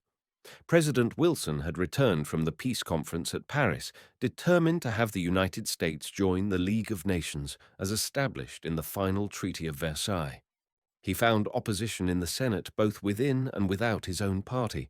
In attempting to gain the approval of the country, he had made his trip across the continent and returned a broken man never to regain his strength. For 8 years he had so dominated his party that it had not produced anyone else with a marked ability for leadership. During these months the contest was raging in the Senate over the peace treaty, but as a result it had put the leadership of our party in a negative position, which never appeals to the popular imagination, and besides, in the country, many Republicans favored a ratification of the treaty with adequate reservations. Many of the senators on our side cast their vote for that proposal, which would have prevailed but for the opposition of the regular administration Democrats. In this confusion, no dominant popular figure emerged in the Congress, but many ambitions became apparent. Following my decisive victory in November, there very soon came to be mention of me as a presidential candidate. About Thanksgiving time, Senator Lodge came to me and voluntarily requested that he should present my name to the National Republican Convention. He wished to go as a delegate with that understanding. Of course, I told him I could not make any decision in relation to being a candidate, but I would try to arrange matters so that he could be a delegate at large. When he left for Washington, he gave out an interview saying that Massachusetts should support me. Very soon, a movement of considerable dimensions started both in my home state and in other sections of the country to secure delegates who would support me. An old friend and longtime secretary of the Republican National Committee, James B. Reynolds, was placed in charge of the movement, and I was gaining considerable strength. Senator Crane, in his own quiet but highly efficient way, became very interested and let it be known that I had his support, as did Speaker Gillett, who is now our senator, but then represented my home district in Congress. They both went as delegates pledged to me. Already several candidates were making a very active campaign. The two most conspicuous were Major General Leonard Wood and Governor Franco Loudon. Senator Hiram Johnson had considerable support, and in a more modest way, Senator Warren G. Harding was in the field. In addition to these, several of the states had favorite sons. It soon began to be reported that very large sums of money were being used in the primaries. When I came to give the matter serious attention and comprehended more fully what would be involved in a contest of this kind, I realized that I was not in a position to become engaged in it. I was governor of Massachusetts, and my first duty was to that office. It would not be possible for me, with the legislature in session, to be going about the country actively participating in an effort to secure delegates, and I was totally unwilling to have a large sum of money raised and spent in my behalf.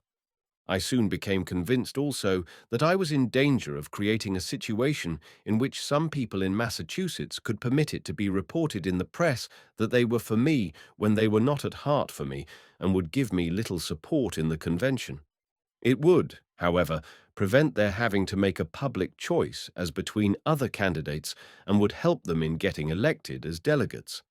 There was nothing unusual in this situation. It was simply a condition that always has to be met in politics. Of course, the strategy of the other candidates was to prevent me from having a solid Massachusetts delegation. Moreover, I did not wish to use the office of governor in an attempt to prosecute a campaign for nomination for some other office. I therefore made a public statement announcing that I was unwilling to appear as a candidate and would not enter my name in any contest at the primaries. This left me in a position where I ran no risk of embarrassing the great office of Governor of Massachusetts. That was my answer to the situation. Nevertheless, a considerable activity was kept up in my behalf and some money expended, mostly in circulating a book of my speeches. In the Massachusetts primaries, 6 or 7 delegates were chosen who were for General Wood, and while the rest were nominally for me, several of them were really more favorable to some other candidate, partly because they supposed a Massachusetts man could never be nominated, and if the choice was going outside the state, they had strong preferences as between the other possibilities. At a state convention in South Dakota held very early to express a preference for national candidates, I had been declared their choice for vice president. Some people in Oregon desired to accord me a like honor. As I did not wish my name to appear in any contest and did not care to be vice president, I declined to be considered for that office. In my native state of Vermont, it was proposed to enter my name in the primary as candidate for president, which I could not permit. Nevertheless, it was written on the ballot by many of the voters at the polls. When the Republican National Convention met at Chicago, Senator Lodge, who was elected its chairman, had indicated that he did not wish to present my name, so it was arranged that Speaker Gillett should make the nominating speech. Massachusetts had 35 delegates. On the first ballot, I received 28 of their votes and 6 others from scattering states, making my total 34. As the balloting proceeded, a considerable number of the Massachusetts delegates, feeling I had no chance, voted for other candidates, but a majority remained with me until the final ballot, when all but one went elsewhere, and Senator Warren G. Harding was nominated. My friends in the convention did all they could for me, and several states were at times ready to come to me if the entire Massachusetts delegation would lead the way, but some of them refused to vote for me, so the support of other states could not be secured. While I do not think it was so intended, I have always been of the opinion that this turned out to be much the best for me.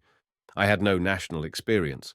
What I have ever been able to do has been the result of first learning how to do it. I am not gifted with intuition. I need not only hard work but experience to be ready to solve problems. The presidents who have gone to Washington without first having held some national office have been at great disadvantage. It takes them a long time to become acquainted with the federal office holders and the federal government. Meanwhile, they have had difficulty in dealing with the situation. The convention of 1920 was largely under the domination of a coterie of United States senators. They maneuvered it into adopting a platform and nominating a president in ways that were not satisfactory to a majority of the delegates. When the same forces undertook for a third time to dictate the action of the convention in naming a vice president, the delegates broke away from them and literally stampeded to me. Massachusetts did not present my name because my friends knew I did not wish to be vice president, but Judge Wallace McCamant of Oregon placed me in nomination and was quickly seconded by North Dakota and some other states. I received about 3/4 of all the votes cast. When this honor came to me, I was pleased to accept, and it was especially agreeable to be associated with Senator Harding, whom I knew well and liked. When our campaign opened, the situation was complex. Many Republicans did not like the somewhat uncertain tone of the platform concerning the League of Nations. Though it was generally conceded that the bitter enders had dictated the platform, there were some who felt it was not explicit enough in denouncing the League with all its works and everything foreign, and a much larger body of Republicans were much disappointed that it did not declare in favor of ratifying the treaty with reservations. The Massachusetts Republican State Convention in the fall of 1919 had adopted a plank favoring immediate ratification with suitable reservations which would safeguard American interests. While later the treaty had been rejected by the Senate, it was still necessary to make a formal agreement of peace with the Central Powers, and for that purpose, some treaty would be necessary. Many Republicans favored our entry into the League as a method of closing up the war period and helping stabilize world conditions.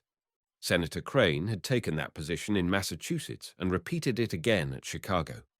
Since that time, the situation has changed. The war period has closed and a separate treaty has been made and ratified. The more I have seen of the conduct of our foreign relations, the more I am convinced that we are better off out of the League. Our government is not organized in a way that would enable us adequately to deal with it.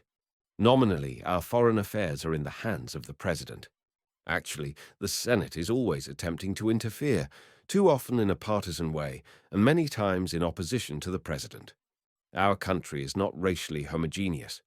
While the several nationalities represented here are loyal to the United States, yet when differences arise between European countries, each group is naturally in sympathy with the nation of its origin. Our actions in the League would constantly be embarrassed by this situation at home. The votes of our delegates there would all the time disturb our domestic tranquility here. We have come to realize this situation very completely now, but in 1920 it was not so clear. At that time we were close to the war. Our sympathies were very much with our allies, and a great body of sentiment in our country, which may be called the missionary spirit, was strongly in favor of helping Europe. To them the League meant an instrument for that end. That was a praiseworthy spirit, and had to be reckoned with in dealing with the people in a political campaign. This sentiment was very marked in the East, where it had a strong hold on a very substantial element of the Republican Party. While I was taking a short vacation in Vermont, several thousand people came to my father's home to greet me. I spent most of my time, however, in preparing my speech of acceptance. The notification ceremonies were held on a pleasant afternoon in midsummer at Northampton in Allen Field, which was part of the college grounds, and its former president, the Venerable Dr. L. Clark Seeley, presided. The chairman of the notification committee was Governor Morrow of Kentucky. A great throng representing many different states was in attendance to hear my address. I was careful to reassure those who feared we were not proposing to continue our cooperation with Europe in attempting to solve the war problems in a way that would provide for a permanent peace of the world. Not being the head of the ticket, of course, it was not my place to raise issues or create policies, but I had the privilege of discussing those already declared in the platform or stated in the addresses of Senator Harding. This I undertook to do in a speech I made at Portland, Maine, where I again pointed out the wish of our party to have our country associated with other countries in advancing human welfare. Later in the campaign, I reiterated this position at New York. This was not intended as a subterfuge to win votes, but as a candid statement of party principles. It was later to be put into practical effect by President Harding in the important treaty dealing with our international relations in the Pacific Ocean, in the agreement for the limitation of naval armaments, in the proposal to enter the World Court, and finally by me in the World Peace Treaty. All that I said and more in justification of support of the Republican ticket by those interested in promoting peace, without committing our country to interfere where we had little interest, has been abundantly borne out by the events. Shortly before election, I made a tour of 8 days, going from Philadelphia by special train west to Tennessee and Kentucky and south as far as North Carolina. We had a most encouraging reception on this trip, speaking out of doors, mostly from the rear platform during the day, with an indoor meeting at night. During the campaign, I spoke in about a dozen states. The country was already feeling acutely the results of deflation. Business was depressed. For months following the armistice, we had persisted in a course of much extravagance and reckless buying. Wages had been paid that were not earned. The whole country, from the national government down, had been living on borrowed money. Payday had come, and it was found our capital had been much impaired. In an address at Philadelphia, I contended that the only sure method of relieving this distress was for the country to follow the advice of Benjamin Franklin and begin to work and save. Our productive capacity is sufficient to maintain us all in a state of prosperity if we give sufficient attention to thrift and industry. Within a year, the country had adopted that course, which has brought an era of great plenty. When the election came, it appeared that we had held practically the entire Republican vote and had gained enormously from all those groups who have been in this country so short a time that they still retain a marked race consciousness. Many of them had left Europe to escape from the prevailing conditions there. While they were loyal to the United States, they did not wish to become involved in any old world disputes, were greatly relieved that the war was finished, and generally opposed to the League of Nations. Such a combination gave us an overwhelming victory.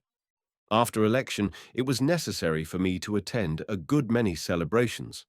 My hometown of Northampton had a large mass meeting at which several speeches were made. In Boston, a series of dinners and lunches were given in my honor. Shortly before Christmas, Mrs. Coolidge and I paid a brief visit to Mr. and Mrs. Harding at their home in Marion, Ohio. They received us in the most gracious manner. It was no secret to us why their friends had so much affection for them. We discussed at length the plans for his administration. The members of his cabinet were considered, and he renewed the invitation to me, already publicly expressed, to sit with them. The policies he wished to adopt for restoring the prosperity of the country by reducing taxes and revising the tariff were referred to more casually. He was sincerely devoted to the public welfare and desirous of improving the condition of the people. When at last another governor was inaugurated to take my place, and the guns on Boston Common were giving him their first salute, Mrs. Coolidge and I were leaving for home from the North Station on the afternoon train which I had used so much before I was governor. It had only day coaches and no parlor car, but we were accustomed to travel that way and only anxious to go home. For 9 years I had been in public life in Boston. During the winter, I made an address before the Vermont Historical Society at Montpelier and spoke later at the town hall in New York for a group of ladies who were restoring the birthplace of Theodore Roosevelt. After a brief stay at Northampton, Mrs. Coolidge and I went to Atlanta, where I spoke before the Southern Tariff Association. A great deal of hospitality was lavished upon us by the state officials and the people in the city. In a few days, we went to Asheville, North Carolina, where we remained about 2 weeks. The Grove Park Inn entertained us with everything that could be wished, and the region was delightful. When the Massachusetts electors met, Judge Henry P. Field of the firm where I read law, who had moved my admission to the bar, now had the experience of nominating me for vice president. 24 years had intervened between these two services, which he performed for me. The time soon came for us to go to Washington. A large crowd of our friends was at the station to bid us goodbye, although the hour was very early. We went a few days before March 4th in order to have a little time to get settled. The Vice President and Mrs. Marshall met us and gave us every attention and courtesy. When Mr. and Mrs. Harding arrived, we went to the station to meet them, and they took us back with them to the New Willard, where we too were staying, in the White House car President Wilson sent for them. About 10:30 the next morning, a committee of the Congress came to escort us to the White House, where the President and Mrs. Wilson joined us, and we went to the Capitol. Soon President Wilson sent for me and said his health was such it would not be wise for him to remain for the inauguration, and bade me goodbye. I never saw him again, except at a distance, but he sent me a most sympathetic letter when I became president. Such was the passing of a great world figure. As I had already taken a leading part in 7 inaugurations and witnessed 4 others in Massachusetts, the experience was not new to me, but I was struck by the lack of order and formality that prevailed. A part of the ceremony takes place in the Senate chamber, and a part on the east portico, which destroys all semblance of unity and continuity. I was sworn in before the Senate and made a very brief address dwelling on the great value of a deliberative body as a safeguard of our liberties. It was a clear but crisp spring day out of doors, where the oath was administered to the President by Chief Justice White. The inaugural address was able and well received. President Harding had an impressive delivery, which never failed to interest and hold his audience. I was to hear him many times in the next 2 years, but whether on formal occasions or in the freedom of gridiron dinners, his charm and effectiveness never failed. When the inauguration was over, I realized that the same thing for which I had worked in Massachusetts had been accomplished in the nation. The radicalism which had tinged our whole political and economic life from soon after 1900 to the World War period was past. There were still echoes of it, and some of its votaries remained, but its power was gone. The country had little interest in mere destructive criticism. It wanted the progress that alone comes from constructive policies. It had been our intention to take a house in Washington, but we found none to our liking. They were too small or too large. It was necessary for me to live within my income, which was little more than my salary, and was charged with the cost of sending my boys to school. We therefore took 2 bedrooms with a dining room and large reception room at the New Willard, where we had every convenience. It is difficult to conceive a person finding himself in a situation which calls on him to maintain a position he cannot pay for.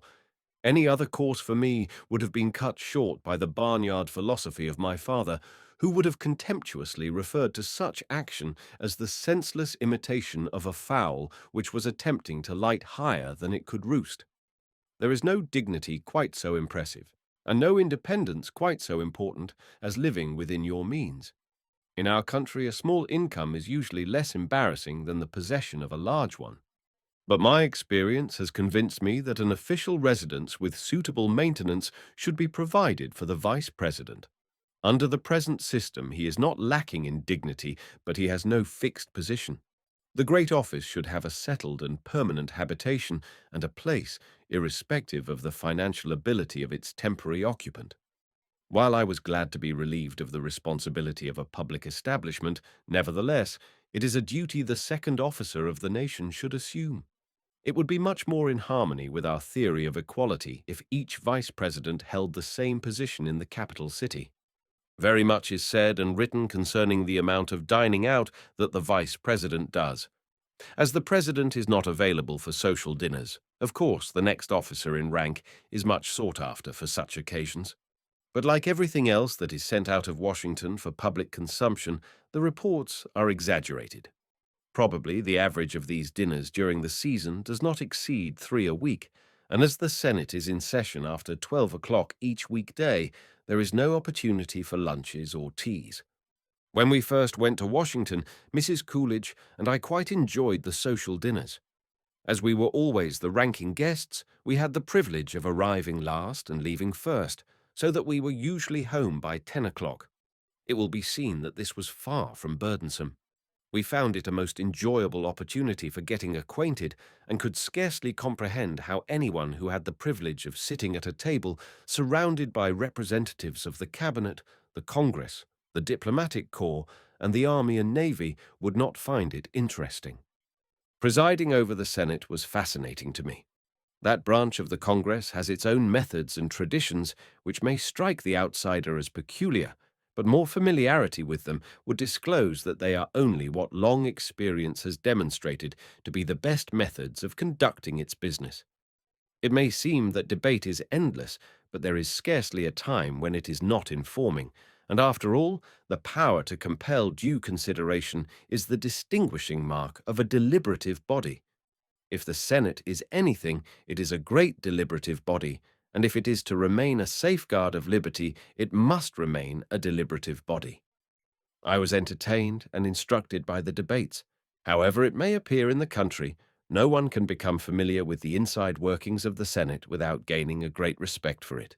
The country is safe in its hands.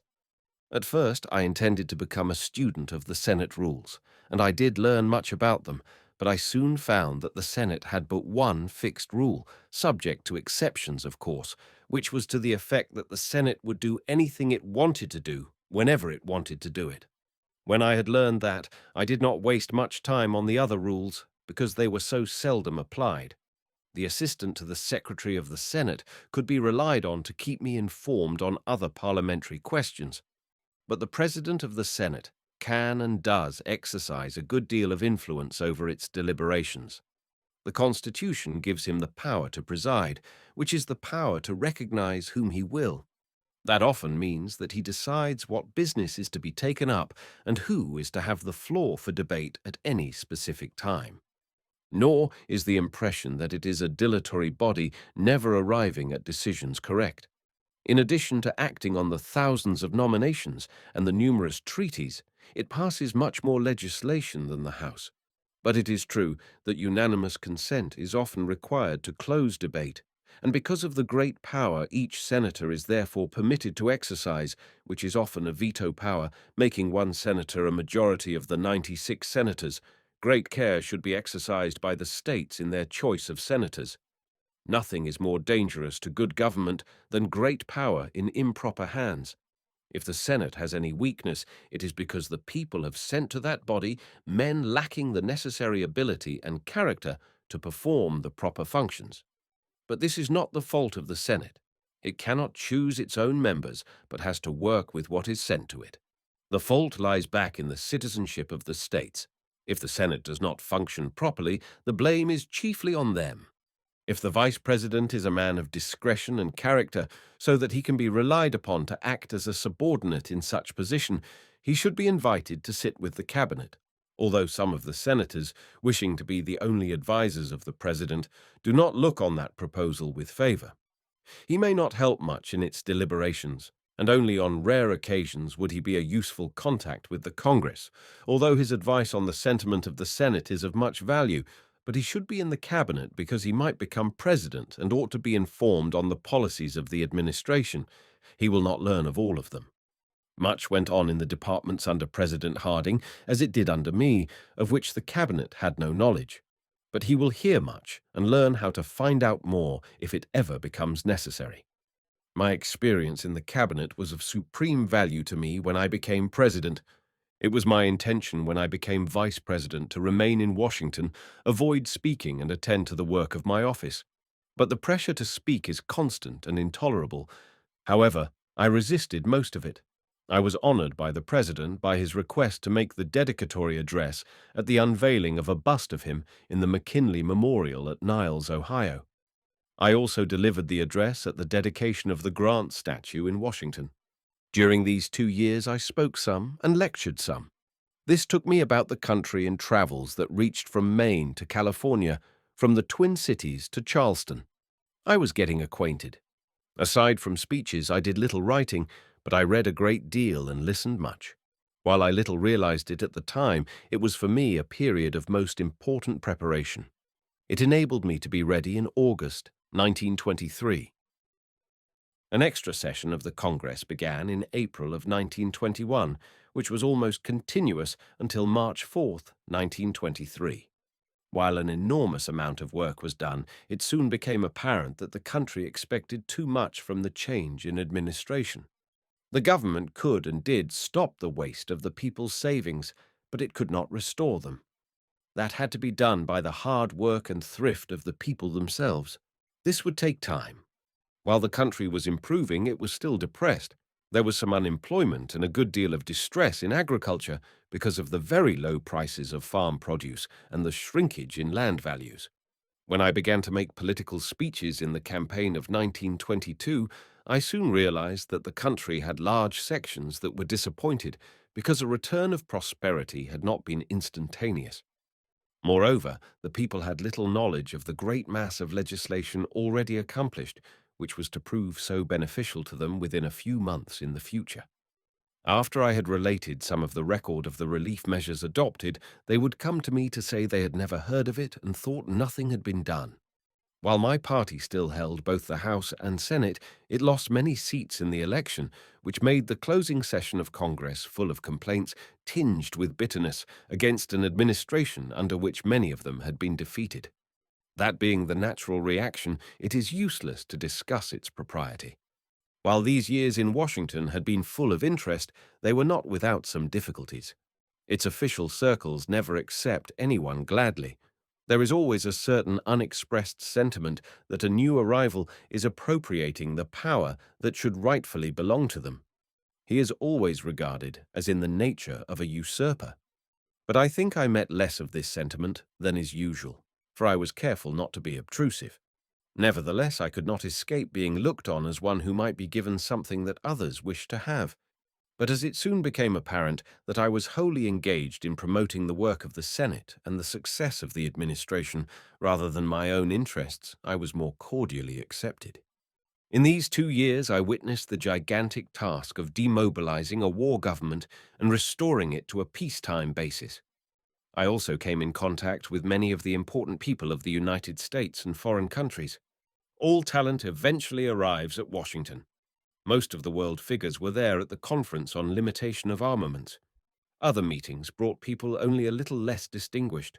While I had little official connection with these events, the delegates called on me, and I often met them on social occasions. The efforts of President Harding to restore the country became familiar to me. I saw the steady increase of the wise leadership of Mr. Hughes and Mr. Mellon in the administration of the government and the passing of some of the veteran figures of the Senate. Chief among these was Senator Knox of Pennsylvania. He was a great power and had a control of the conduct of the business of the Senate, which he exercised in behalf of our party policies that no one else approached during my service in Washington. In the winter of 1923, President Harding was far from well. At his request, I took his place in delivering the address at the budget meeting. While he was out again in a few days, he never recovered. As Mrs. Coolidge and I were leaving for the long recess on the 4th of March, I bade him goodbye. We went to Virginia Hot Springs for a few days and then returned to Massachusetts, where we remained while I filled some speaking engagements, and in July went to Vermont. We left the President and Mrs. Harding in Washington. I do not know what had impaired his health. I do know that the weight of the presidency is very heavy. Later it was disclosed that he had discovered that some whom he had trusted had betrayed him, and he had been forced to call them to account. It is known that this discovery was a very heavy grief to him, perhaps more than he could bear. I never saw him again. In June he started for Alaska and eternity. On entering and leaving the presidency. Chapter 5. On entering and leaving the presidency. IT is a very old saying that you never can tell what you can do until you try. The more I see of life, the more I am convinced of the wisdom of that observation. Surprisingly, few men are lacking in capacity, but they fail because they are lacking in application. Either they never learn how to work, or, having learned, they are too indolent to apply themselves with the seriousness and the attention that is necessary to solve important problems. Any reward that is worth having only comes to the industrious. The success which is made in any walk of life is measured almost exactly by the amount of hard work that is put into it. It has undoubtedly been the lot of every native boy of the United States to be told that he will someday be president. Nearly every young man who happens to be elected a member of his state legislature is pointed to by his friends and his local newspaper as on the way to the White House. My own experience in this respect did not differ from that of others. But I never took such suggestions seriously, as I was convinced in my own mind that I was not qualified to fill the exalted office of president.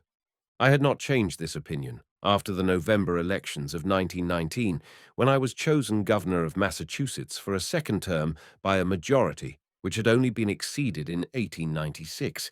When I began to be seriously mentioned by some of my friends at that time as the Republican candidate for president, it became apparent that there were many others who shared the same opinion as to my fitness, which I had so long entertained. But the coming National Convention, acting in accordance with an unchangeable determination, took my destiny into its own hands and nominated me for vice president. Had I been chosen for the first place, I could have accepted it only with a great deal of trepidation. But when the events of August 1923 bestowed upon me the presidential office, I felt at once that power had been given me to administer it. This was not any feeling of exclusiveness. While I felt qualified to serve, I was also well aware that there were many others who were better qualified. It would be my province to get the benefit of their opinions and advice. It is a great advantage to a president and a major source of safety to the country for him to know that he is not a great man. When a man begins to feel that he is the only one who can lead in this republic, he is guilty of treason to the spirit of our institutions. After President Harding was seriously stricken, although I noticed that some of the newspapers at once sent representatives to be near me at the home of my father in Plymouth, Vermont, the official reports which I received from his bedside soon became so reassuring that I believed all danger past. On the night of August 2nd, 1923, I was awakened by my father coming up the stairs calling my name. I noticed that his voice trembled, as the only times I had ever observed that before were when death had visited our family. I knew that something of the gravest nature had occurred. His emotion was partly due to the knowledge that a man whom he had met and liked was gone, partly to the feeling that must possess all of our citizens when the life of their president is taken from them. But he must have been moved also by the thought of the many sacrifices he had made to place me where I was, the 25-mile drives in storms and in zero weather over our mountain roads to carry me to the academy, and all the tenderness and care he had lavished upon me in the 38 years since the death of my mother, in the hope that I might sometime rise to a position of importance which he now saw realized. He had been the first to address me as President of the United States. It was the culmination of the lifelong desire of a father for the success of his son. He placed in my hands an official report and told me that President Harding had just passed away. My wife and I at once dressed. Before leaving the room, I knelt down and, with the same prayer with which I have since approached the altar of the church, asked God to bless the American people and give me power to serve them. My first thought was to express my sympathy for those who had been bereaved, and after that was done to attempt to reassure the country with the knowledge that I proposed no sweeping displacement of the men then in office, and that there were to be no violent changes in the administration of affairs. As soon as I had dispatched a telegram to Mrs. Harding, I therefore issued a short public statement declaratory of that purpose. Meantime, I had been examining the Constitution to determine what might be necessary for qualifying by taking the oath of office.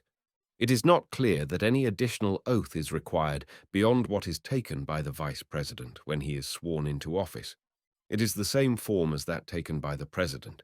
Having found this form in the Constitution, I had it set up on the typewriter, and the oath was administered by my father in his capacity as a notary public, an office he had held for a great many years. The oath was taken in what we always called the sitting room by the light of the kerosene lamp, which was the most modern form of lighting that had then reached the neighborhood. The Bible, which had belonged to my mother, lay on the table at my hand. It was not officially used, as it is not the practice in Vermont or Massachusetts to use a Bible in connection with the administration of an oath. Besides my father and myself, there were present my wife, Senator Dale, who happened to be stopping a few miles away, my stenographer, and my chauffeur. The picture of this scene has been painted with historical accuracy by an artist named Keller, who went to Plymouth for that purpose. Although the likenesses are not good, everything in relation to the painting is correct. Where succession to the highest office in the land is by inheritance or appointment, no doubt there have been kings who have participated in the induction of their sons into their office. But in republics where the succession comes by an election, I do not know of any other case in history where a father has administered to his son the qualifying oath of office which made him the chief magistrate of a nation. It seemed a simple and natural thing to do at the time, but I can now realize something of the dramatic force of the event. This room was one which was already filled with sacred memories for me. In it, my sister and my stepmother passed their last hours. It was associated with my boyhood recollections of my own mother, who sat and reclined there during her long invalid years, though she passed away in an adjoining room where my father was to follow her within 3 years from this eventful night. When I started for Washington that morning, I turned aside from the main road to make a short devotional visit to the grave of my mother. It had been a comfort to me during my boyhood when I was troubled to be near her last resting place, even in the dead of night. Some way, that morning, she seemed very near to me. A telegram was sent to my pastor, Dr. Jason Noble Pierce, to meet me on my arrival at Washington that evening, which he did. I found the cabinet mostly scattered. Some members had been with the late president, and some were in Europe. The Secretary of State, Mr. Hughes, and myself at once began the preparation of plans for the funeral. I issued the usual proclamation. The Washington services were held in the rotunda of the Capitol, followed by a simple service and interment at Marion, Ohio, which I attended with the cabinet and a large number of officers of the government. The nation was grief-stricken. Especially noticeable was the deep sympathy everyone felt for Mrs. Harding. Through all this distressing period, her bearing won universal commendation. Her attitude of sympathy and affection towards Mrs. Coolidge and myself was an especial consolation to us. The first Sunday after reaching Washington, we attended services, as we were accustomed to do, at the First Congregational Church. Although I had been rather constant in my attendance, I had never joined the church. While there had been religious services, there was no organized church society near my boyhood home. Among other things, I had some fear as to my ability to set that example, which I always felt ought to denote the life of a church member. I am inclined to think now that this was a counsel of darkness. This first service happened to come on Communion Day. Our pastor, Dr. Pierce, occupied the pulpit, and, as he can under the practice of the Congregational Church, and always does, because of his own very tolerant attitude, he invited all those who believed in the Christian faith, whether church members or not, to join in partaking of the communion. For the first time I accepted this invitation, which I later learned he had observed, and in a few days, without any intimation to me that it was to be done, considering this to be a sufficient public profession of my faith, the church voted me into its membership. This declaration of their belief in me was a great satisfaction. Had I been approached in the usual way to join the church after I became president, I should have feared that such action might appear to be a pose, and should have hesitated to accept. From what might have been a misguided conception, I was thus saved by some influence which I had not anticipated. But if I had not voluntarily gone to church and partaken of communion, this blessing would not have come to me. Fate bestows its rewards on those who put themselves in the proper attitude to receive them. During my service in Washington, I had seen a large amount of government business. Peace had been made with the Central Powers, the tariff revised, the budget system adopted, taxation reduced, large payments made on the national debt, the Veterans Bureau organized, important farm legislation passed, public expenditures greatly decreased, the differences with Colombia of 20 years' standing composed, and the Washington Conference had reached an epoch-making agreement for the practical limitation of naval armaments. It would be difficult to find 2 years of peacetime history in all the record of our republic that were marked with more important and far-reaching accomplishments. From my position as President of the Senate, and in my attendance upon the sessions of the Cabinet, I thus came into possession of a very wide knowledge of the details of the government. In spite of the remarkable record which had already been made, much remained to be done. While anything that relates to the functions of the government is of enormous interest to me, its economic relations have always had a peculiar fascination for me. Though these are necessarily predicated on order and peace, yet our people are so thoroughly law-abiding and our foreign relations are so happy that the problem of government action, which is to carry its benefits into the homes of all the people, becomes almost entirely confined to the realm of economics. My personal experience with business had been such as comes to a country lawyer. My official experience with government business had been of a wide range. As mayor, I had charge of the financial affairs of the city of Northampton. As lieutenant governor, I was chairman of the Committee on Finance of the Governor's Council, which had to authorize every cent of the expenditures of the Commonwealth before they could be made. As governor, I was chargeable with responsibility, both for appropriations and for expenditures. My fundamental idea of both private and public business came first from my father. He had the strong New England trait of great repugnance at seeing anything wasted. He was a generous and charitable man, but he regarded waste as a moral wrong. Wealth comes from industry and from the hard experience of human toil. To dissipate it in waste and extravagance is disloyalty to humanity. This is by no means a doctrine of parsimony. Both men and nations should live in accordance with their means and devote their substance not only to productive industry, but to the creation of the various forms of beauty and the pursuit of culture which give adornments to the art of life. When I became president, it was perfectly apparent that the key by which the way could be opened to national progress was constructive economy. Only by the use of that policy could the high rates of taxation, which were retarding our development and prosperity, be diminished and the enormous burden of our public debt be reduced. Without impairing the efficient operation of all the functions of the government, I have steadily and without ceasing pressed on in that direction. This policy has encouraged enterprise, made possible the highest rate of wages which has ever existed, returned large profits, brought to the homes of the people the greatest economic benefits they ever enjoyed, and given to the country as a whole an unexampled era of prosperity. This well-being of my country has given me the chief satisfaction of my administration. One of my most pleasant memories will be the friendly relations which I have always had with the representatives of the press in Washington. I shall always remember that at the conclusion of the first regular conference I held with them at the White House office, they broke into hearty applause. I suppose that in answering their questions, I had been fortunate enough to tell them what they wanted to know in such a way that they could make use of it.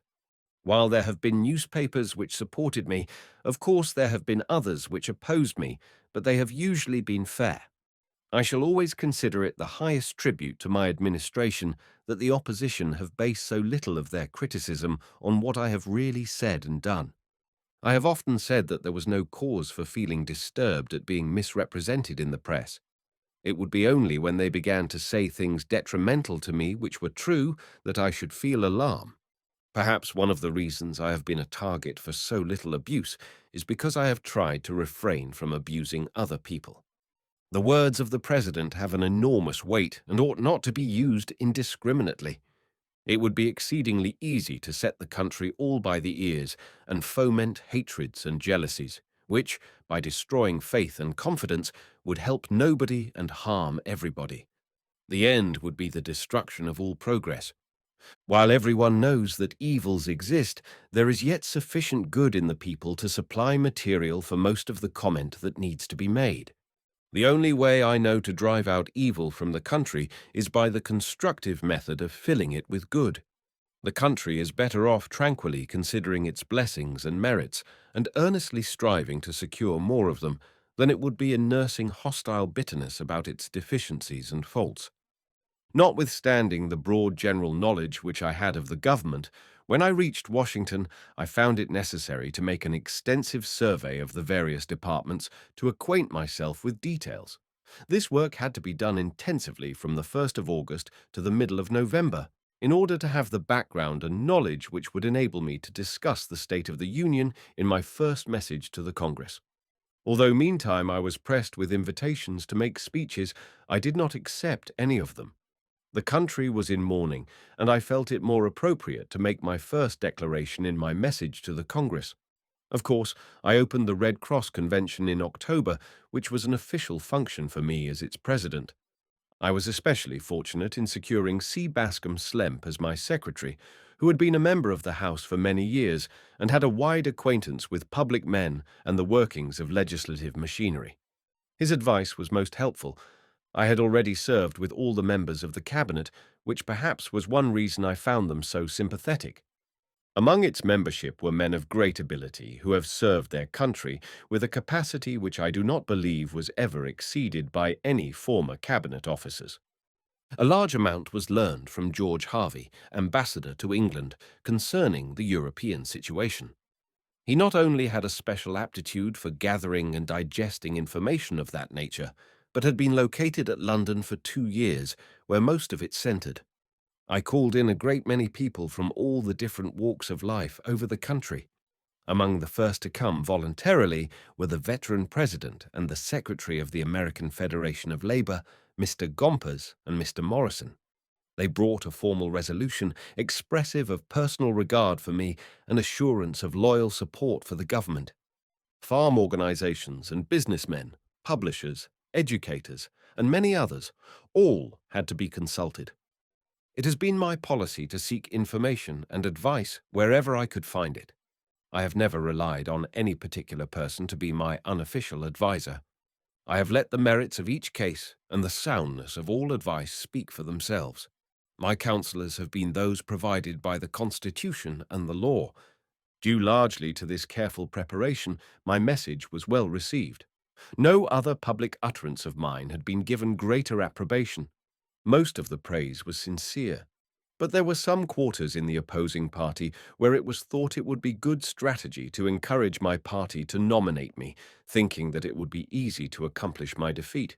I do not know whether their judgment was wrong or whether they overdid the operation, so that when they stopped speaking in my praise, they found they could not change the opinion of the people which they had helped to create. I have seen a great many attempts at political strategy in my day, and elaborate plans made to encompass the destruction of this or that public man.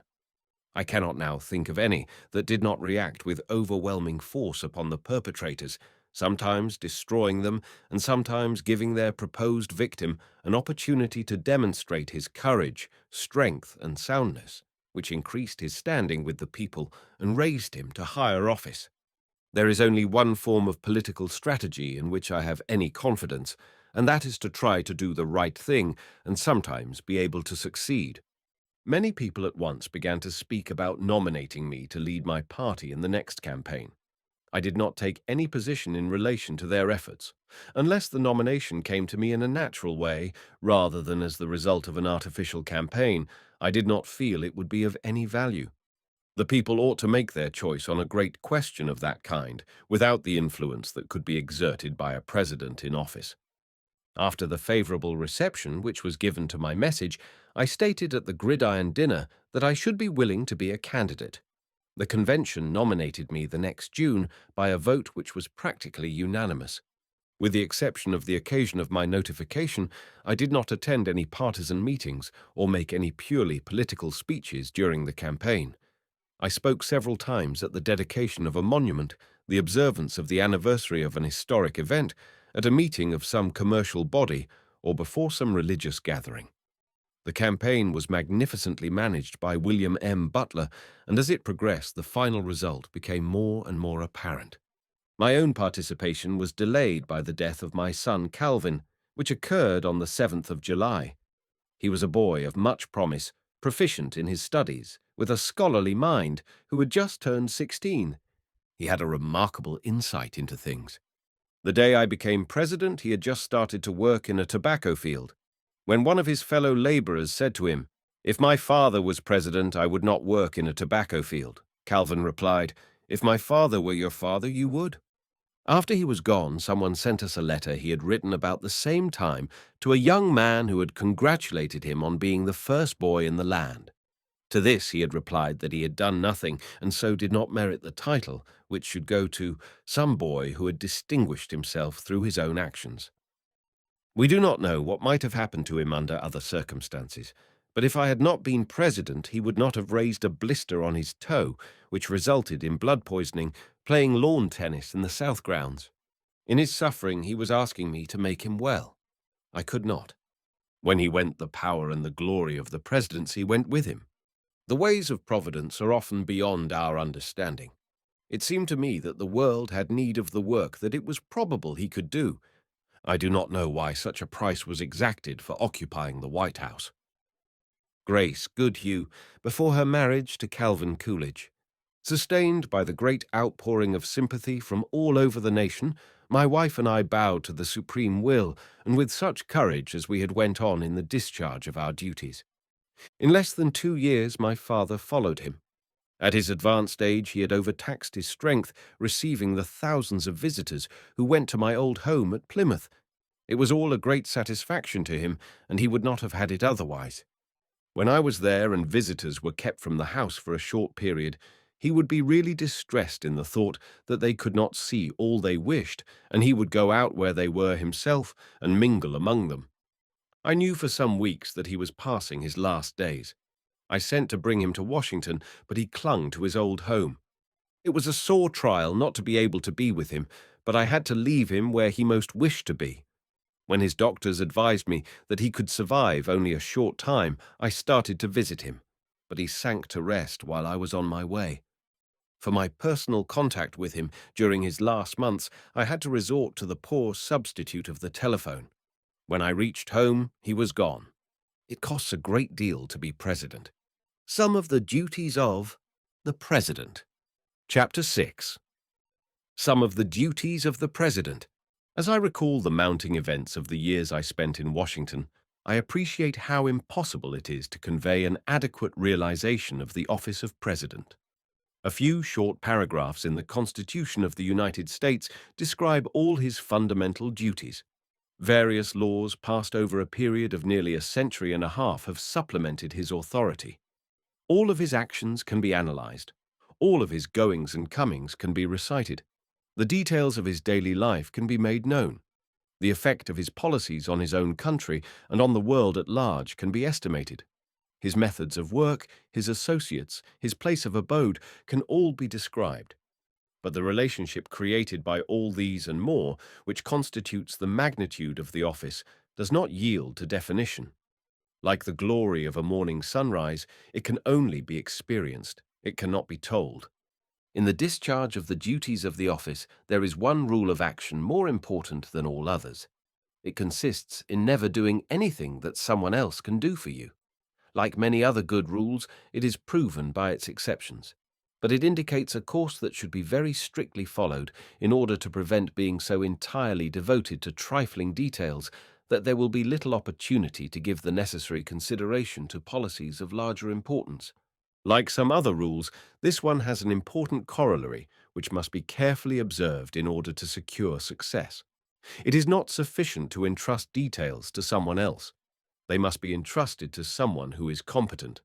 The presidency is primarily an executive office. It is placed at the apex of our system of government. It is a place of last resort to which all questions are brought that others have not been able to answer. The ideal way for it to function is to assign to the various positions men of sufficient ability so that they can solve all the problems that arise under their jurisdiction. If there is a troublesome situation in Nicaragua, a General McCoy can manage it. If we have differences with Mexico, a Morrow can compose them. If there is unrest in the Philippines, a Stimson can quiet them. About a dozen able, courageous, reliable and experienced men in the House and the Senate can reduce the problem of legislation almost to a vanishing point. While it is wise for the president to get all the competent advice possible, final judgments are necessarily his own. No one can share with him the responsibility for them. No one can make his decisions for him. He stands at the center of things where no one else can stand. If others make mistakes, they can be relieved, and oftentimes a remedy can be provided. But he cannot retire. His decisions are final and usually irreparable. This constitutes the appalling burden of his office. Not only the welfare of 120 million of his countrymen, but oftentimes the peaceful relations of the world are entrusted to his keeping. At the turn of his hand, the guns of an enormous fleet would go into action anywhere in the world, carrying the iron might of death and destruction. His appointment confers the power to administer justice, inflict criminal penalties, declare acts of state legislatures and of the Congress void, and sit in judgment over the very life of the nation. Practically all the civil and military authorities of the government, except the Congress and the courts, hold their office at his discretion. He appoints, and he can remove. The billions of dollars of government revenue are collected and expended under his direction. The Congress makes the laws, but it is the President who causes them to be executed. A power so vast in its implications has never been conferred upon any ruling sovereign. Yet the President exercises his authority in accordance with the Constitution and the law. He is truly the agent of the people, performing such functions as they have entrusted to him. The Constitution specifically vests him with the executive power. Some presidents have seemed to interpret that as an authorization to take any action which the Constitution, or perhaps the law, does not specifically prohibit. Others have considered that their powers extended only to such acts as were specifically authorized by the Constitution and the statutes. This has always seemed to me to be a hypothetical question, which it would be idle to attempt to determine in advance. It would appear to be the better practice to wait to decide each question on its merits as it arises. Jefferson is said to have entertained the opinion that there was no constitutional warrant for enlarging the territory of the United States, but when the actual facts confronted him, he did not hesitate to negotiate the Louisiana Purchase. For all ordinary occasions, the specific powers assigned to the President will be found sufficient to provide for the welfare of the country. That is all he needs. All situations that arise are likely to be simplified, and many of them completely solved, by an application of the Constitution and the law. If what they require to be done is done, there is no opportunity for criticism, and it would be seldom that anything better could be devised. A commission once came to me with a proposal for adopting rules to regulate the conduct of its members. As they were evenly divided, each side wished me to decide against the other. They did this because, while it is always the nature of a commissioner to claim that he is entirely independent of the president, he would usually welcome presidential interference with any other commissioner who does not agree with him. In this case, it occurred to me that the Department of Justice should ascertain what the statute setting up this commission required under the circumstances. A reference to the law disclosed that the Congress had specified the qualifications of the members of the commission and that they could not by rule either enlarge or diminish the power of their individual members. So their problem was solved like many others by simply finding out what the law required. Every day of the presidential life is crowded with activities. When people not accustomed to Washington came to the office, or when I met them on some special occasion, they often remarked that it seemed to be my busy day, to which my stock reply came to be that all days were busy and there was little difference among them. It was my custom to be out of bed about 6:30, except in the darkest mornings of winter. One of the doormen at the White House was an excellent barber, but I always preferred to shave myself with old-fashioned razors, which I knew how to keep in good condition. It was my intention to take a short walk before breakfast, which Mrs. Coolidge and I ate together in our rooms. For me, there was fruit and about 1/2 cup of coffee, with a homemade cereal made from boiling together 2 parts of unground wheat with 1 part of rye. To this was added a roll and a strip of bacon, which went mostly to our dogs.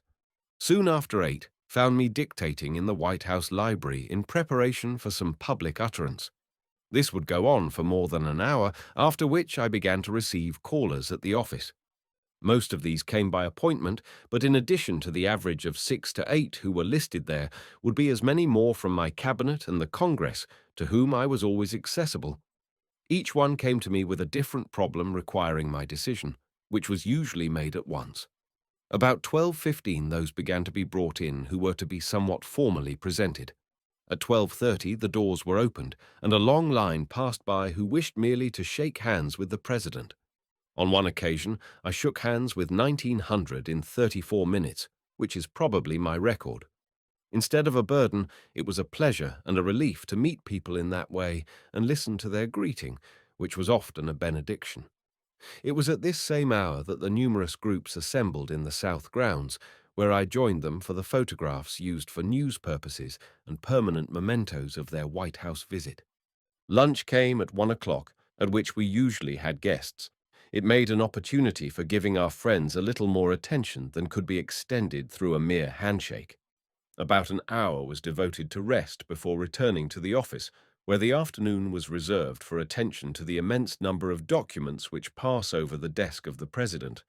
These were all cleaned up each day. Before dinner, another walk was in order, followed by exercises on some of the vibrating machines kept in my room. We gathered at the dinner table at 7 o'clock, and within 3/4 of an hour, work would be resumed with my stenographer to continue until about 10 o'clock. The White House offices are under the direction of the Secretary to the President. They are the center of activities which are worldwide. Reports come in daily from heads of departments, from distant possessions, and from foreign diplomats and consular agents scattered all over the earth. A mass of correspondence from the Congress, the officials of the states, and the general public is constantly being received. All of this often reaches 2,000 pieces in a day. Very much of it is sent at once to the department to which it refers, from which an answer is sent direct to the writer. Other parts are sent to different members of the office staff, and some is laid before the president. While I signed many letters, I did not dictate many. After indicating the nature of the reply, it was usually put into form by some of the secretaries. A great many photographs were sent in to be inscribed, and a constant stream of autographs went to all who wrote for them. At 10:30 on Tuesdays and Fridays, the cabinet meetings were held. These were always very informal. Each member was asked if he had any problem he wished to lay before the president. When I first attended with President Harding at the beginning of a new administration, these were rather numerous. Later, they decreased, as each member felt better able to solve his own problems. After entire freedom of discussion, but always without a vote of any kind, I was accustomed to announce what the decision should be. There never ought to be and never were marked differences of opinion in my cabinet. As their duties were not to advise each other, but to advise the president, they could not disagree among themselves. I rarely failed to accept their recommendations. Sometimes they wished for larger appropriations than the state of the treasury warranted, but they all cooperated most sincerely in the policy of economy and were content with such funds as I could assign to them. The Secretary of State is the agency through which the president exercises his constitutional authority to deal with foreign relations. As this subject is a matter of constant interchange, he makes no annual report upon it. Other cabinet officers make annual reports to the president on the whole conduct of their departments, which he transmits to the Congress. All the intercourse with foreign governments is carried on through the Secretary of State, and a national of a foreign country cannot be received by the president unless the accredited diplomatic representative of his government has made an appointment for him through the State Department. All foreign approaches to the president are through this department. When an ambassador or minister is to present his credentials, the Undersecretary of State brings him to the White House and escorts him to the Green Room. After the president has taken his position standing in the Blue Room, accompanied by his aides, the diplomat is then brought before him. He presents his letters with a short, formal statement to which the president responds in kind. When the mutual expressions of friendly interest and goodwill have been exchanged, the accompanying staff of the diplomat is brought in for presentation, after which he retires. Except when foreign officials are presented for an audience in this way, the etiquette of the White House requires that those who are present should remain until the president and the mistress of the White House retire from the room. A competent man is assigned from the State Department to have the management of the White House officials' social function. He has under him a considerable staff located in one of the basement rooms known as the Social Bureau. They keep a careful list of all those who leave cards and of the officials who should be invited to receptions, which is constantly revised to meet changing conditions. While the president has supervision over all these functions, the most effective way to deal with them is to provide a capable mistress of the White House. I have often been complimented on the choice which I made nearly 25 years ago. These functions were so much in the hands of Mrs. Coolidge that oftentimes I did not know what guests were to be present until I met them in the Blue Room just before going into dinner. These social functions are almost as much a part of the life of official Washington as a session of the Congress or a term of the Supreme Court. The season opens with the cabinet dinner. Following this come the diplomatic reception, the diplomatic dinner, then the judicial reception, the Supreme Court dinner, then the congressional reception, and the Speaker's dinner, with the last reception of the year tendered to the Army and Navy. About 50 guests assemble at the dinners, except that given to the diplomats, when the presence of the ambassadors or ministers, with their wives, of all countries represented in Washington, brings the number up to about 90. The Marine Band is in attendance on all these occasions. Following the dinners, a short musical recital by famous artists is given in the East Room, to which many additional guests are invited. A reception is a particularly colourful event. About 3,500 invitations are issued. When the guests are assembled, the president and his wife, preceded by his aides and followed by the cabinet and his secretary and their wives, go down the main staircase, pausing for a moment to receive the military salute of the band, and then pass to the Blue Room where the receptions are always held. When the foreign diplomats are present in their official dress, the scene is very brilliant. After all the presentations have been made, the president and his retinue return to the second floor. Immediately after this, there is dancing in the East Room to furnish entertainment while the long line of cars comes up to take the guests home. Whenever the prominent officials of foreign governments visit Washington, it is customary to receive them at a luncheon or dinner at the White House. When the Prince of Wales was here in 1924, we were in mourning due to the loss of our son, so that he lunched with us informally without any other invited guests. When the Queen of Romania came to Washington, she was entertained at dinner. There have also been princes of the reigning house of Japan and of Sweden, the Premier of France, the Governor-General of Canada, the presidents of the Irish Free State, of Cuba, and of Mexico, who have been received and entertained in some manner. Whenever an official gathering of foreigners, like the Panama Conference, convenes in Washington, the president and the mistress of the White House tender them a reception and a dinner. Besides these formal social gatherings, there were various afternoon teas and musicales, which I sometimes neglected, and usually one or two garden parties held in the South grounds, one of which was for the disabled veterans who were patients in Washington hospitals. These parties were accompanied with band music and light refreshments, which always seemed to be appreciated by the veterans.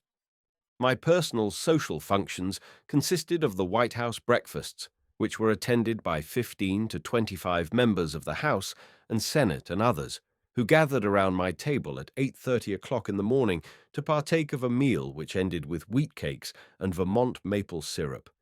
During the last session of the Congress, I invited all the members of the Senate, all the chairmen and ranking Democratic members of the committees of the House, and finally had breakfast with the officers of both houses of the Congress. Although we did not undertake to discuss matters of public business at these breakfasts, they were productive of a spirit of good fellowship which was no doubt a helpful influence to the transaction of public business. In addition to these White House events, the president and his wife go out to 12 official dinners. They begin with the vice president, go on among the 10 members of the cabinet, and close with the Speaker of the House. Aside from these, it is not customary for the president to accept the hospitality of any individuals. This is not from any desire on his part to be exclusive, but rather arises from an application of the principle of equality. The number of days in his term of office is limited. If he gave up all the time when he is not otherwise necessarily engaged, it is doubtful if he could find 50 evenings in a year when he could accept invitations. At once, he would be confronted with the necessity of deciding which to accept and which to reject. If he served 8 years, he could only touch the fringe of official Washington, even if he chose to disregard all the balance of the country. The only escape from an otherwise impossible situation is to observe the rule of refusing all social invitations. The president stands at the head of all official and social rank in the nation. As he is commander-in-chief of the Army and Navy, all their officers are his subordinates. As he is the head of the government, he outranks all other public officials. As the first citizen, he is placed at the top of the social scale. Wherever he goes, whenever he appears, he must be assigned the place of honor. It follows from this that he cannot consistently attend a dinner or any other function given by someone else in honor of any other person. He can have ceremonies of his own at the White House or outside, in which he recognizes the merit of others and bestows upon them appropriate honors. But his participation in any other occasion of such a nature is confined to sending an appropriate message. It would make great confusion in all White House relations unless the rules of procedure were observed.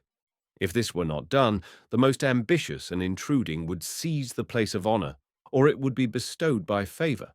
In both cases, all official position would be ignored.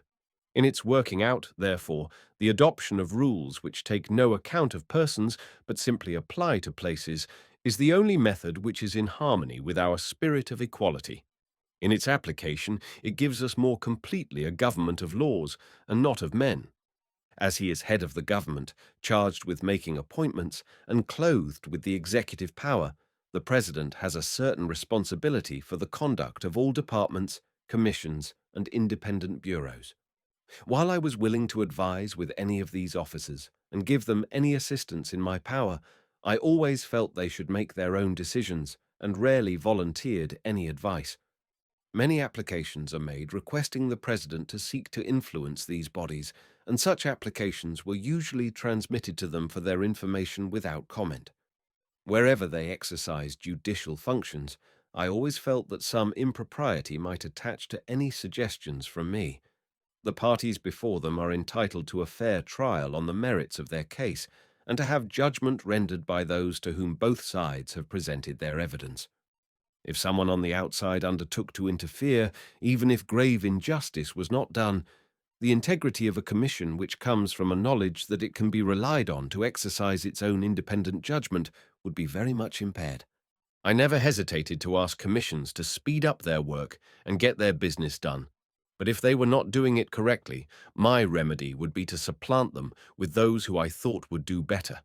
At one time, the shipping board adopted a resolution declaring their independence of the president and claiming they were responsible solely to the Congress. As I always considered they had a rather impossible task, I doubted whether anyone could be very successful in its performance. If they wished to try to relieve me of its responsibility, I had no personal objection and would probably be saved from considerable criticism. But they found they could not carry on their work without the support of the president, so that some of them resigned and the remainder re-established their contact with the White House, which was always open to them. The practice which I followed in my relations with commissions and in the recognition of rank has been long established. President Jefferson seems to have entertained the opinion that even the Supreme Court should be influenced by his wishes, and that failing in this, a recalcitrant judge should be impeached by a complacent Congress. This brought him into a sharp conflict with John Marshall, who resisted any encroachment upon the independence of the court. In this controversy, the position of Marshall has been vindicated. It is also said that at some of his official dinners, President Jefferson left all his guests to the confusion of taking whatever seat they could find at his table. But this method did not survive the test of history. In spite of all his greatness, anyone who had as many ideas as Jefferson was bound to find that some of them would not work. But this does not detract from the wisdom of his faith in the people and his constant insistence that they be left to manage their own affairs. His opposition to bureaucracy will bear careful analysis, and the country could stand a great deal more of its application.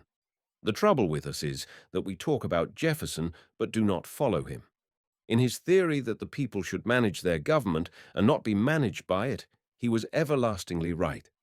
Tradition and custom, it will be seen, are oftentimes determining factors in the presidential office as they are in all other walks of life. This is not because they are arbitrary or artificial, but because long experience has demonstrated that they are the best methods of dealing with human affairs. Things are done in a certain way after many repetitions show that way causes the least friction and is most likely to bring the desired result. While there are times when the people might enjoy the spectacular, in the end they will only be satisfied with accomplishments. The president gets the best advice he can find, uses the best judgment at his command, and leaves the event in the hands of Providence. Everything that the president does, potentially at least, is of such great importance that he must be constantly on guard. This applies not only to himself, but to everybody about him.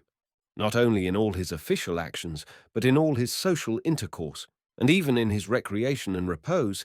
He is constantly watched by a multitude of eyes to determine if there is anything unusual, extraordinary, or irregular which can be set down in praise or in blame. Oftentimes trifling incidents, some insignificant action, an unfortunate phrase in an address, an injudicious letter, a lack of patience towards someone who presents an impossible proposition, too much attention to one person, or too little courtesy towards another, become magnified into the sensation of the hour. While such events finally sink into their proper place in history as too small for consideration, if they occur frequently, they create an atmosphere of distraction that might seriously interfere with the conduct of public business, which is really important. It was my desire to maintain about the White House as far as possible an attitude of simplicity and not engage in anything that had an air of pretentious display.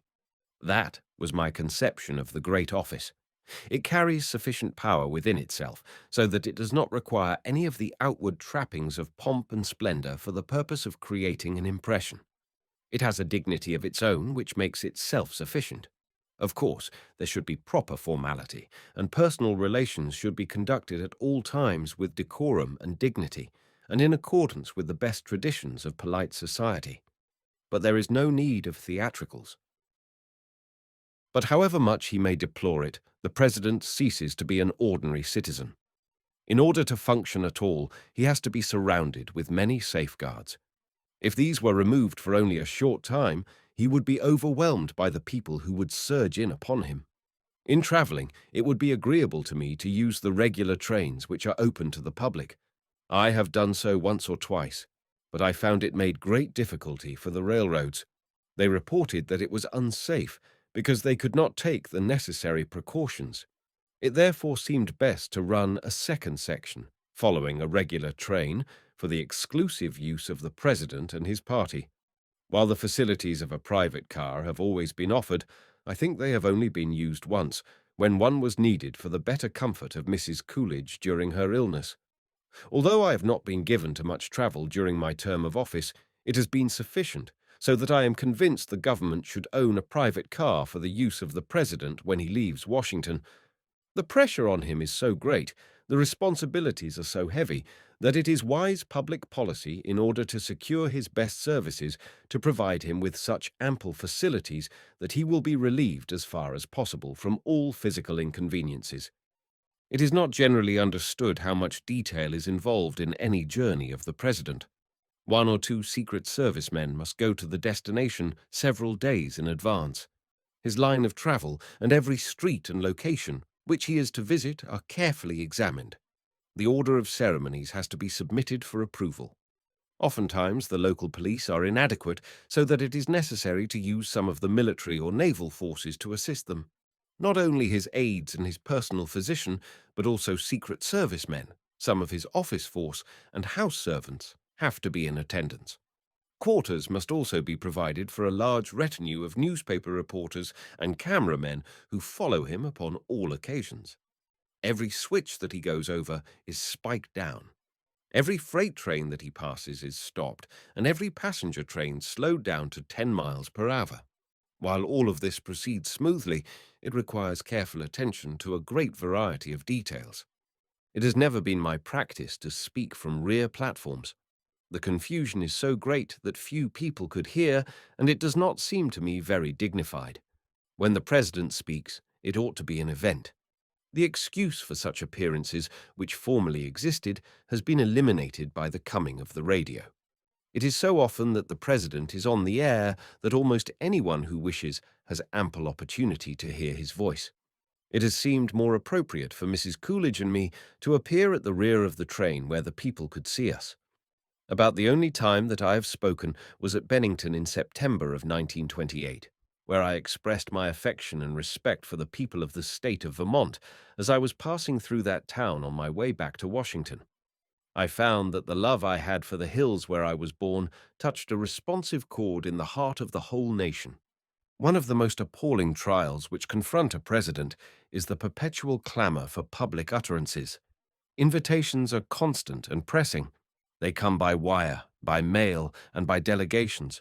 No event of importance is celebrated anywhere in the United States without inviting him to come to deliver an oration. When others are enjoying a holiday, he is expected to make a public appearance in order to entertain and instruct by a formal address. There are a few public statements that he does not deliver in person, like proclamations and messages, which go to the Congress, either reporting his views on the State of the Union in his annual message or giving his reasons for rejecting legislation in a veto. These productions vary in length. My annual message would be about 12,000 words. My speeches would average a little over 3,000 words.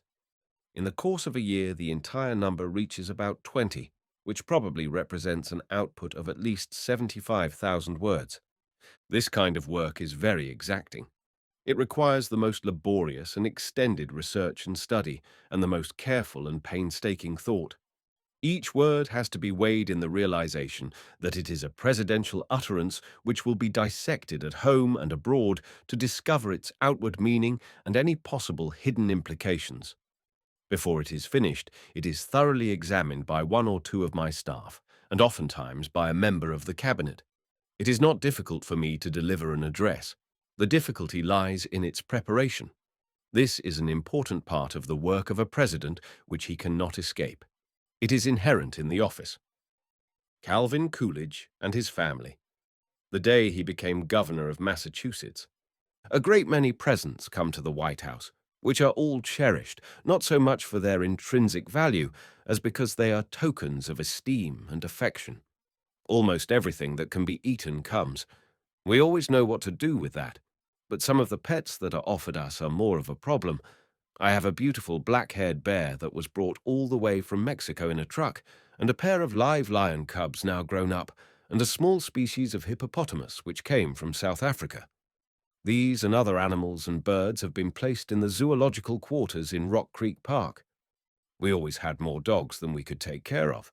My favorites were the white collies, which became so much associated with me that they are enshrined in my bookplate, where they will live as long as our country endures. One of them, Prudence Prim, was especially attached to Mrs. Coolidge. We lost her in the Black Hills. She lies out there in the shadow of Bear Butte, where the Indians told me the Great Spirit came to commune with his children. One was my companion, Rob Roy. He was a stately gentleman of great courage and fidelity. He loved to bark from the second-story windows and around the south grounds. Nights he remained in my room, and afternoons went with me to the office. His especial delight was to ride with me in the boats when I went fishing, so although I know he would bark for joy as the grim boatman ferried him across the dark waters of the Styx, yet his going left me lonely on the hither shore. As I left office, I realized that the more I had seen of the workings of the federal government, the more respect I came to have for it. It is carried on by hundreds of thousands of people. Some prove incompetent. A very few are tempted to become disloyal to their trust. But the great rank and file of them are of good ability, conscientious and faithful public servants.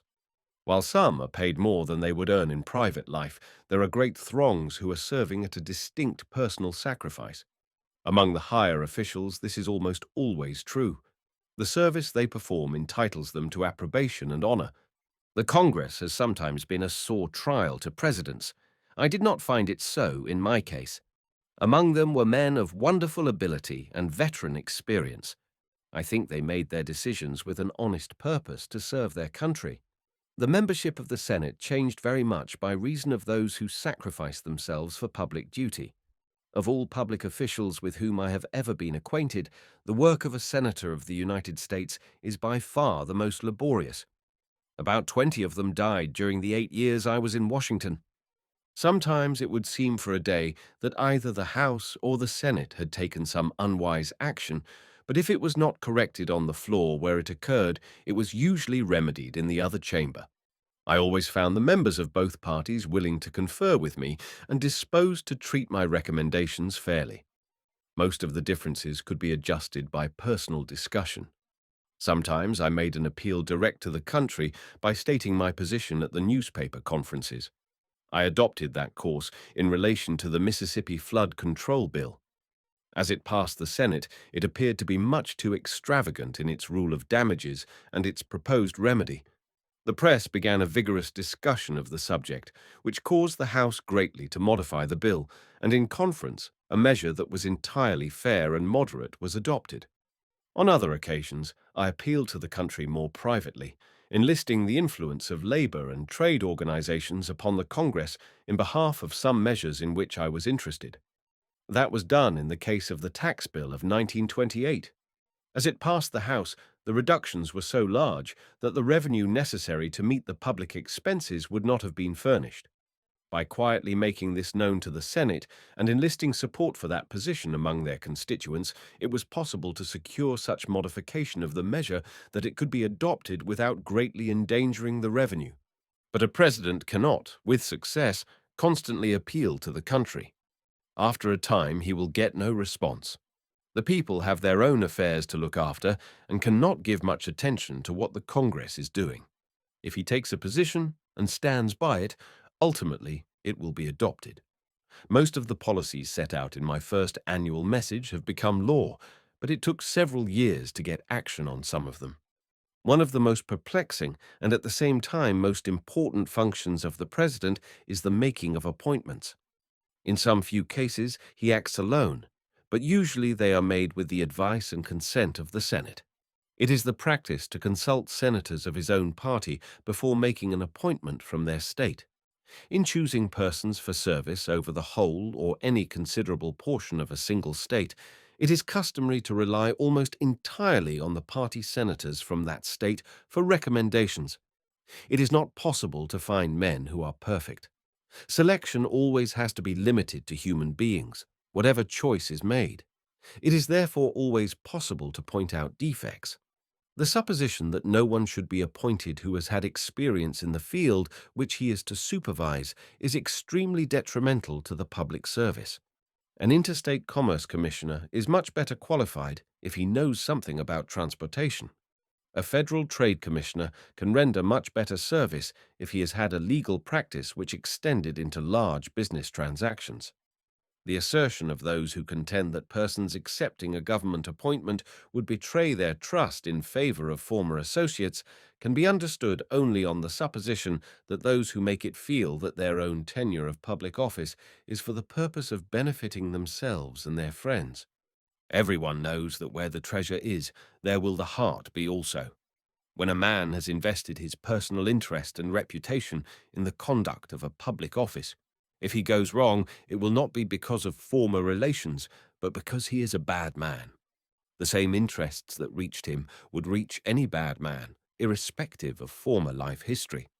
What we need in appointive positions is men of knowledge and experience who have sufficient character to resist temptations. If that standard is maintained, we need not be concerned about their former activities. If it is not maintained, all the restrictions on their past employment that can be conceived will be of no avail. The more experience I have had in making appointments, the more I am convinced that attempts to put limitations on the appointing power are a mistake. It should be possible to choose a well-qualified person wherever he can be found. When restrictions are placed on residence, occupation, or profession, it almost always happens that someone is found who is universally admitted to be the best qualified, but who is eliminated by the artificial specifications. So long as the Senate has the power to reject nominations, there is little danger that a president would abuse his authority if he were given the largest possible freedom in his choices. The public service would be improved if all vacancies were filled by simply appointing the best ability and character that can be found. That is what is done in private business. The adoption of any other course handicaps the government in all its operations. In determining upon all his actions, however, the president has to remember that he is dealing with two different minds. One is the mind of the country, largely intent upon its own personal affairs, and, while not greatly interested in the government, yet desirous of seeing it conducted in an orderly and dignified manner for the advancement of the public welfare. Those who compose this mind wish to have the country prosperous and are opposed to unjust taxation and public extravagance. At the same time, they have a patriotic pride which moves them with so great a desire to see things well done that they are willing to pay for it. They gladly contribute their money to place the United States in the lead. In general, they represent the public opinion of the land, but they are unorganized, formless, and inarticulate. Against a compact and well-drilled minority, they do not appear to be very effective. They are nevertheless the great power in our government. I have constantly appealed to them and have seldom failed in enlisting their support. They are the court of last resort, and their decisions are final. They are, however, the indirect rather than the direct power. The immediate authority with which the president has to deal is vested in the political mind. In order to get things done, he has to work through that agency. Some of our presidents have appeared to lack comprehension of the political mind. Although I have been associated with it for many years, I always found difficulty in understanding it. It is a strange mixture of vanity and timidity, of an obsequious attitude at one time and a delusion of grandeur at another time, of the most selfish preferment combined with the most sacrificing patriotism. The political mind is the product of men in public life who have been twice spoiled. They have been spoiled with praise, and they have been spoiled with abuse. With them, nothing is natural, everything is artificial. A few rare souls escape these influences and maintain a vision and a judgment that are unimpaired. They are a great comfort to every president and a great service to their country, but they are not sufficient in number so that the public business can be transacted like a private business. It is because in their hours of timidity the Congress becomes subservient to the importunities of organized minorities that the president comes more and more to stand as the champion of the rights of the whole country. Organizing such minorities has come to be a well-recognized industry at Washington. They are oftentimes led by persons of great ability who display much skill in bringing their influences to bear on the Congress. They have ways of securing newspaper publicity, deluging senators and representatives with petitions and overwhelming them with imprecations that are oftentimes decisive in securing the passage of bills. While much of this legislation is not entirely bad, almost all of it is excessively expensive.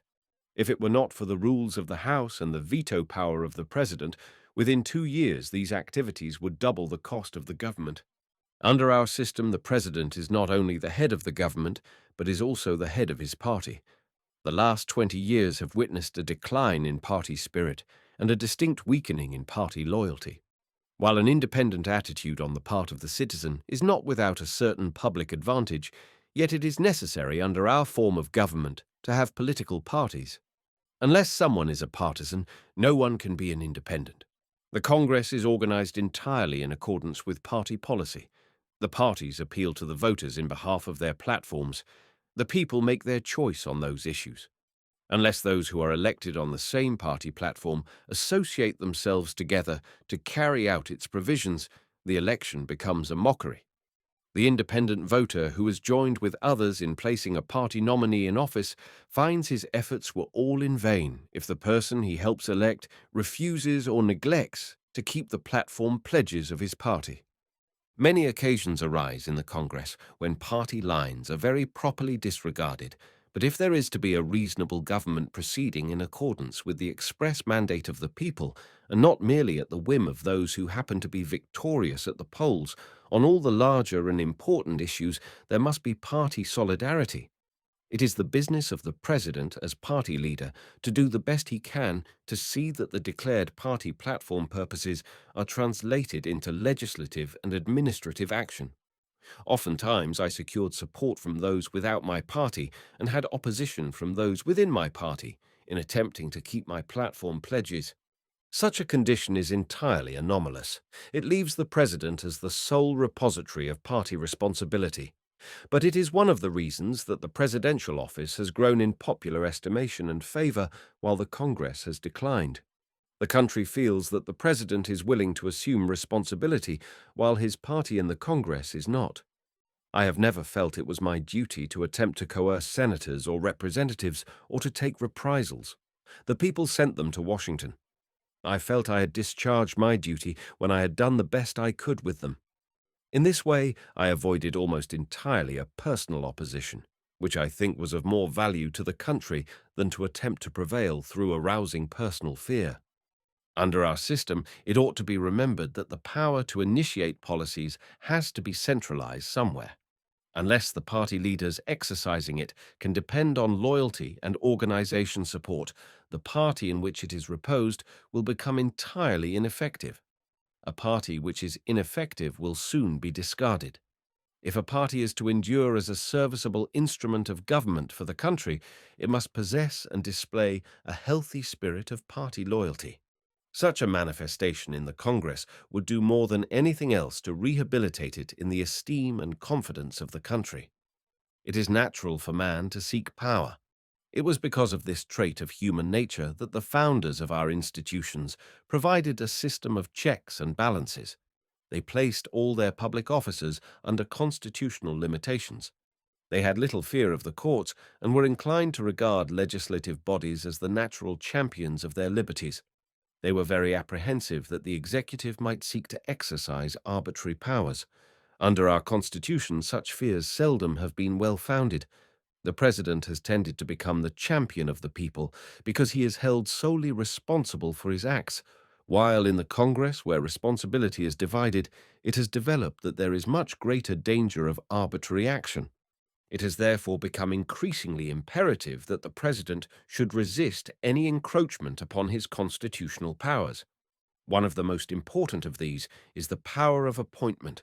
The Constitution provides that he shall nominate, and by and with the advice and consent of the Senate appoint. A constant pressure is exerted by the senators to make their own nominations, and the Congress is constantly proposing laws which undertake to deprive the president of the appointive power. Different departments and bureaus are frequently supporting measures that would make them self-perpetuating bodies to which no appointments could be made that they did not originate.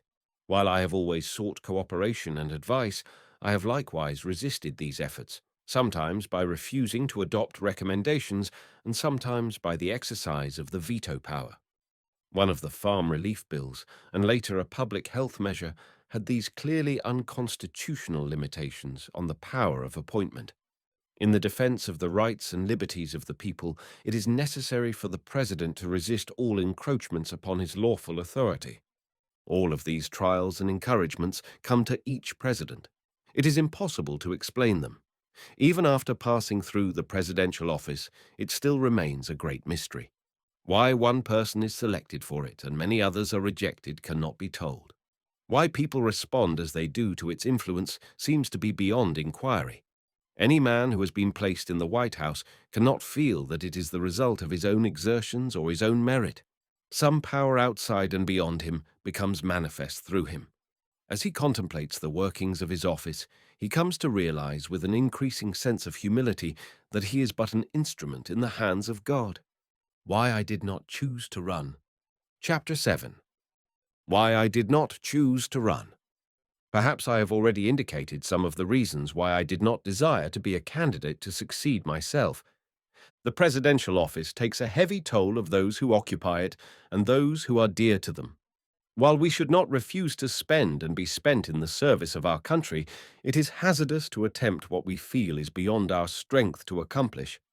I had never wished to run in 1928 and had determined to make a public announcement at a sufficiently early date so that the party would have ample time to choose someone else. An appropriate occasion for that announcement seemed to be the 4th anniversary of my taking office. The reasons I can give may not appear very convincing, but I am confident my decision was correct. My personal and official relations have all been peculiarly pleasant. The Congress has not always done all that I wished, but it has done very little that I did not approve. So far as I can judge, I have been especially fortunate in having the approbation of the country. But irrespective of the third-term policy, the presidential office is of such a nature that it is difficult to conceive how one man can successfully serve the country for a term of more than 8 years. While I am in favor of continuing the long-established custom of the country in relation to a third term for a president, yet I do not think that the practice applies to one who has succeeded to part of a term as vice president. Others might argue that it does, but I doubt if the country would so consider it. Although my own health has been practically perfect, yet the duties are very great, and 10 years would be a very heavy strain. It would be especially long for the mistress of the White House. Mrs. Coolidge has been in more than usual good health, but I doubt if she could have stayed there for 10 years without some danger of impairment of her strength. A president should not only not be selfish, but he ought to avoid the appearance of selfishness. The people would not have confidence in a man that appeared to be grasping for office. It is difficult for men in high office to avoid the malady of self-delusion. They are always surrounded by worshippers. They are constantly, and for the most part sincerely, assured of their greatness. They live in an artificial atmosphere of adulation and exaltation which sooner or later impairs their judgment. They are in grave danger of becoming careless and arrogant. The chances of having wise and faithful public service are increased by a change in the presidential office after a moderate length of time. It is necessary for the head of the nation to differ with many people who are honest in their opinions. As his term progresses, the number who are disappointed accumulates. Finally, there is so large a body who have lost confidence in him that he meets a rising opposition which makes his efforts less effective. In the higher ranges of public service, men appear to come forward to perform a certain duty. When it is performed, their work is done. They usually find it impossible to readjust themselves in the thought of the people so as to pass on successfully to the solution of new public problems. An examination of the records of those presidents who have served 8 years will disclose that in almost every instance, the latter part of their term has shown very little in the way of constructive accomplishment. They have often been clouded with grave disappointments. While I had a desire to be relieved of the pretensions and delusions of public life, it was not because of any attraction of pleasure or idleness. We draw our presidents from the people. It is a wholesome thing for them to return to the people. I came from them. I wish to be one of them again. Although all our presidents have had back of them a good heritage of blood, very few have been born to the purple. Fortunately, they are not supported at public expense after leaving office, so they are not expected to set an example encouraging to a leisure class. They have only the same title to nobility that belongs to all our citizens, which is the one based on achievement and character, so they need not assume superiority. It is becoming for them to engage in some dignified employment where they can be of service as others are. Our country does not believe in idleness. It honors hard work. I wanted to serve the country again as a private citizen. In making my public statement, I was careful in the use of words. There were some who reported that they were mystified as to my meaning when I said, "I do not choose to run."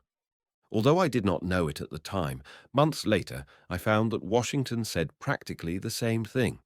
Certainly, he said no more in his farewell address, where he announced that choice and prudence invited him to retire. There were others who constantly demanded that I should state that if nominated, I would refuse to accept. Such a statement would not be in accordance with my conception of the requirements of the presidential office. I never stated or formulated in my own mind what I should do under such circumstances, but I was determined not to have that contingency arise. I therefore sent the secretary to the president, Everett Sanders, a man of great ability and discretion, to Kansas City with instructions to notify several of the leaders of state delegations not to vote for me. Had I not done so, I am told, I should have been nominated. The report that he had talked with me on the telephone after his arrival, and I had told him I would not accept if nominated, was pure fabrication. I had no communication with him of any kind after he left Washington, and did not give him any such instruction or message at any time. I thought if I could prevent being nominated, which I was able to do, it would never be necessary for me to decide the other question. But in order to be perfectly free, I sent this notice, so that if I declined, no one could say I had misled him into supposing that I was willing to receive his vote. I felt sure that the party and the country were in so strong a position that they could easily nominate and elect some other candidate. The events have confirmed my judgment. In the primary campaign, I was careful to make it known that I was not presenting any candidate. The friends of several of them no doubt represented that their candidate was satisfactory to me, which was true as far as it went. I can conceive a situation in which a president might be warranted in exercising the influence of his office in selecting his successor. That condition did not exist in the last primary.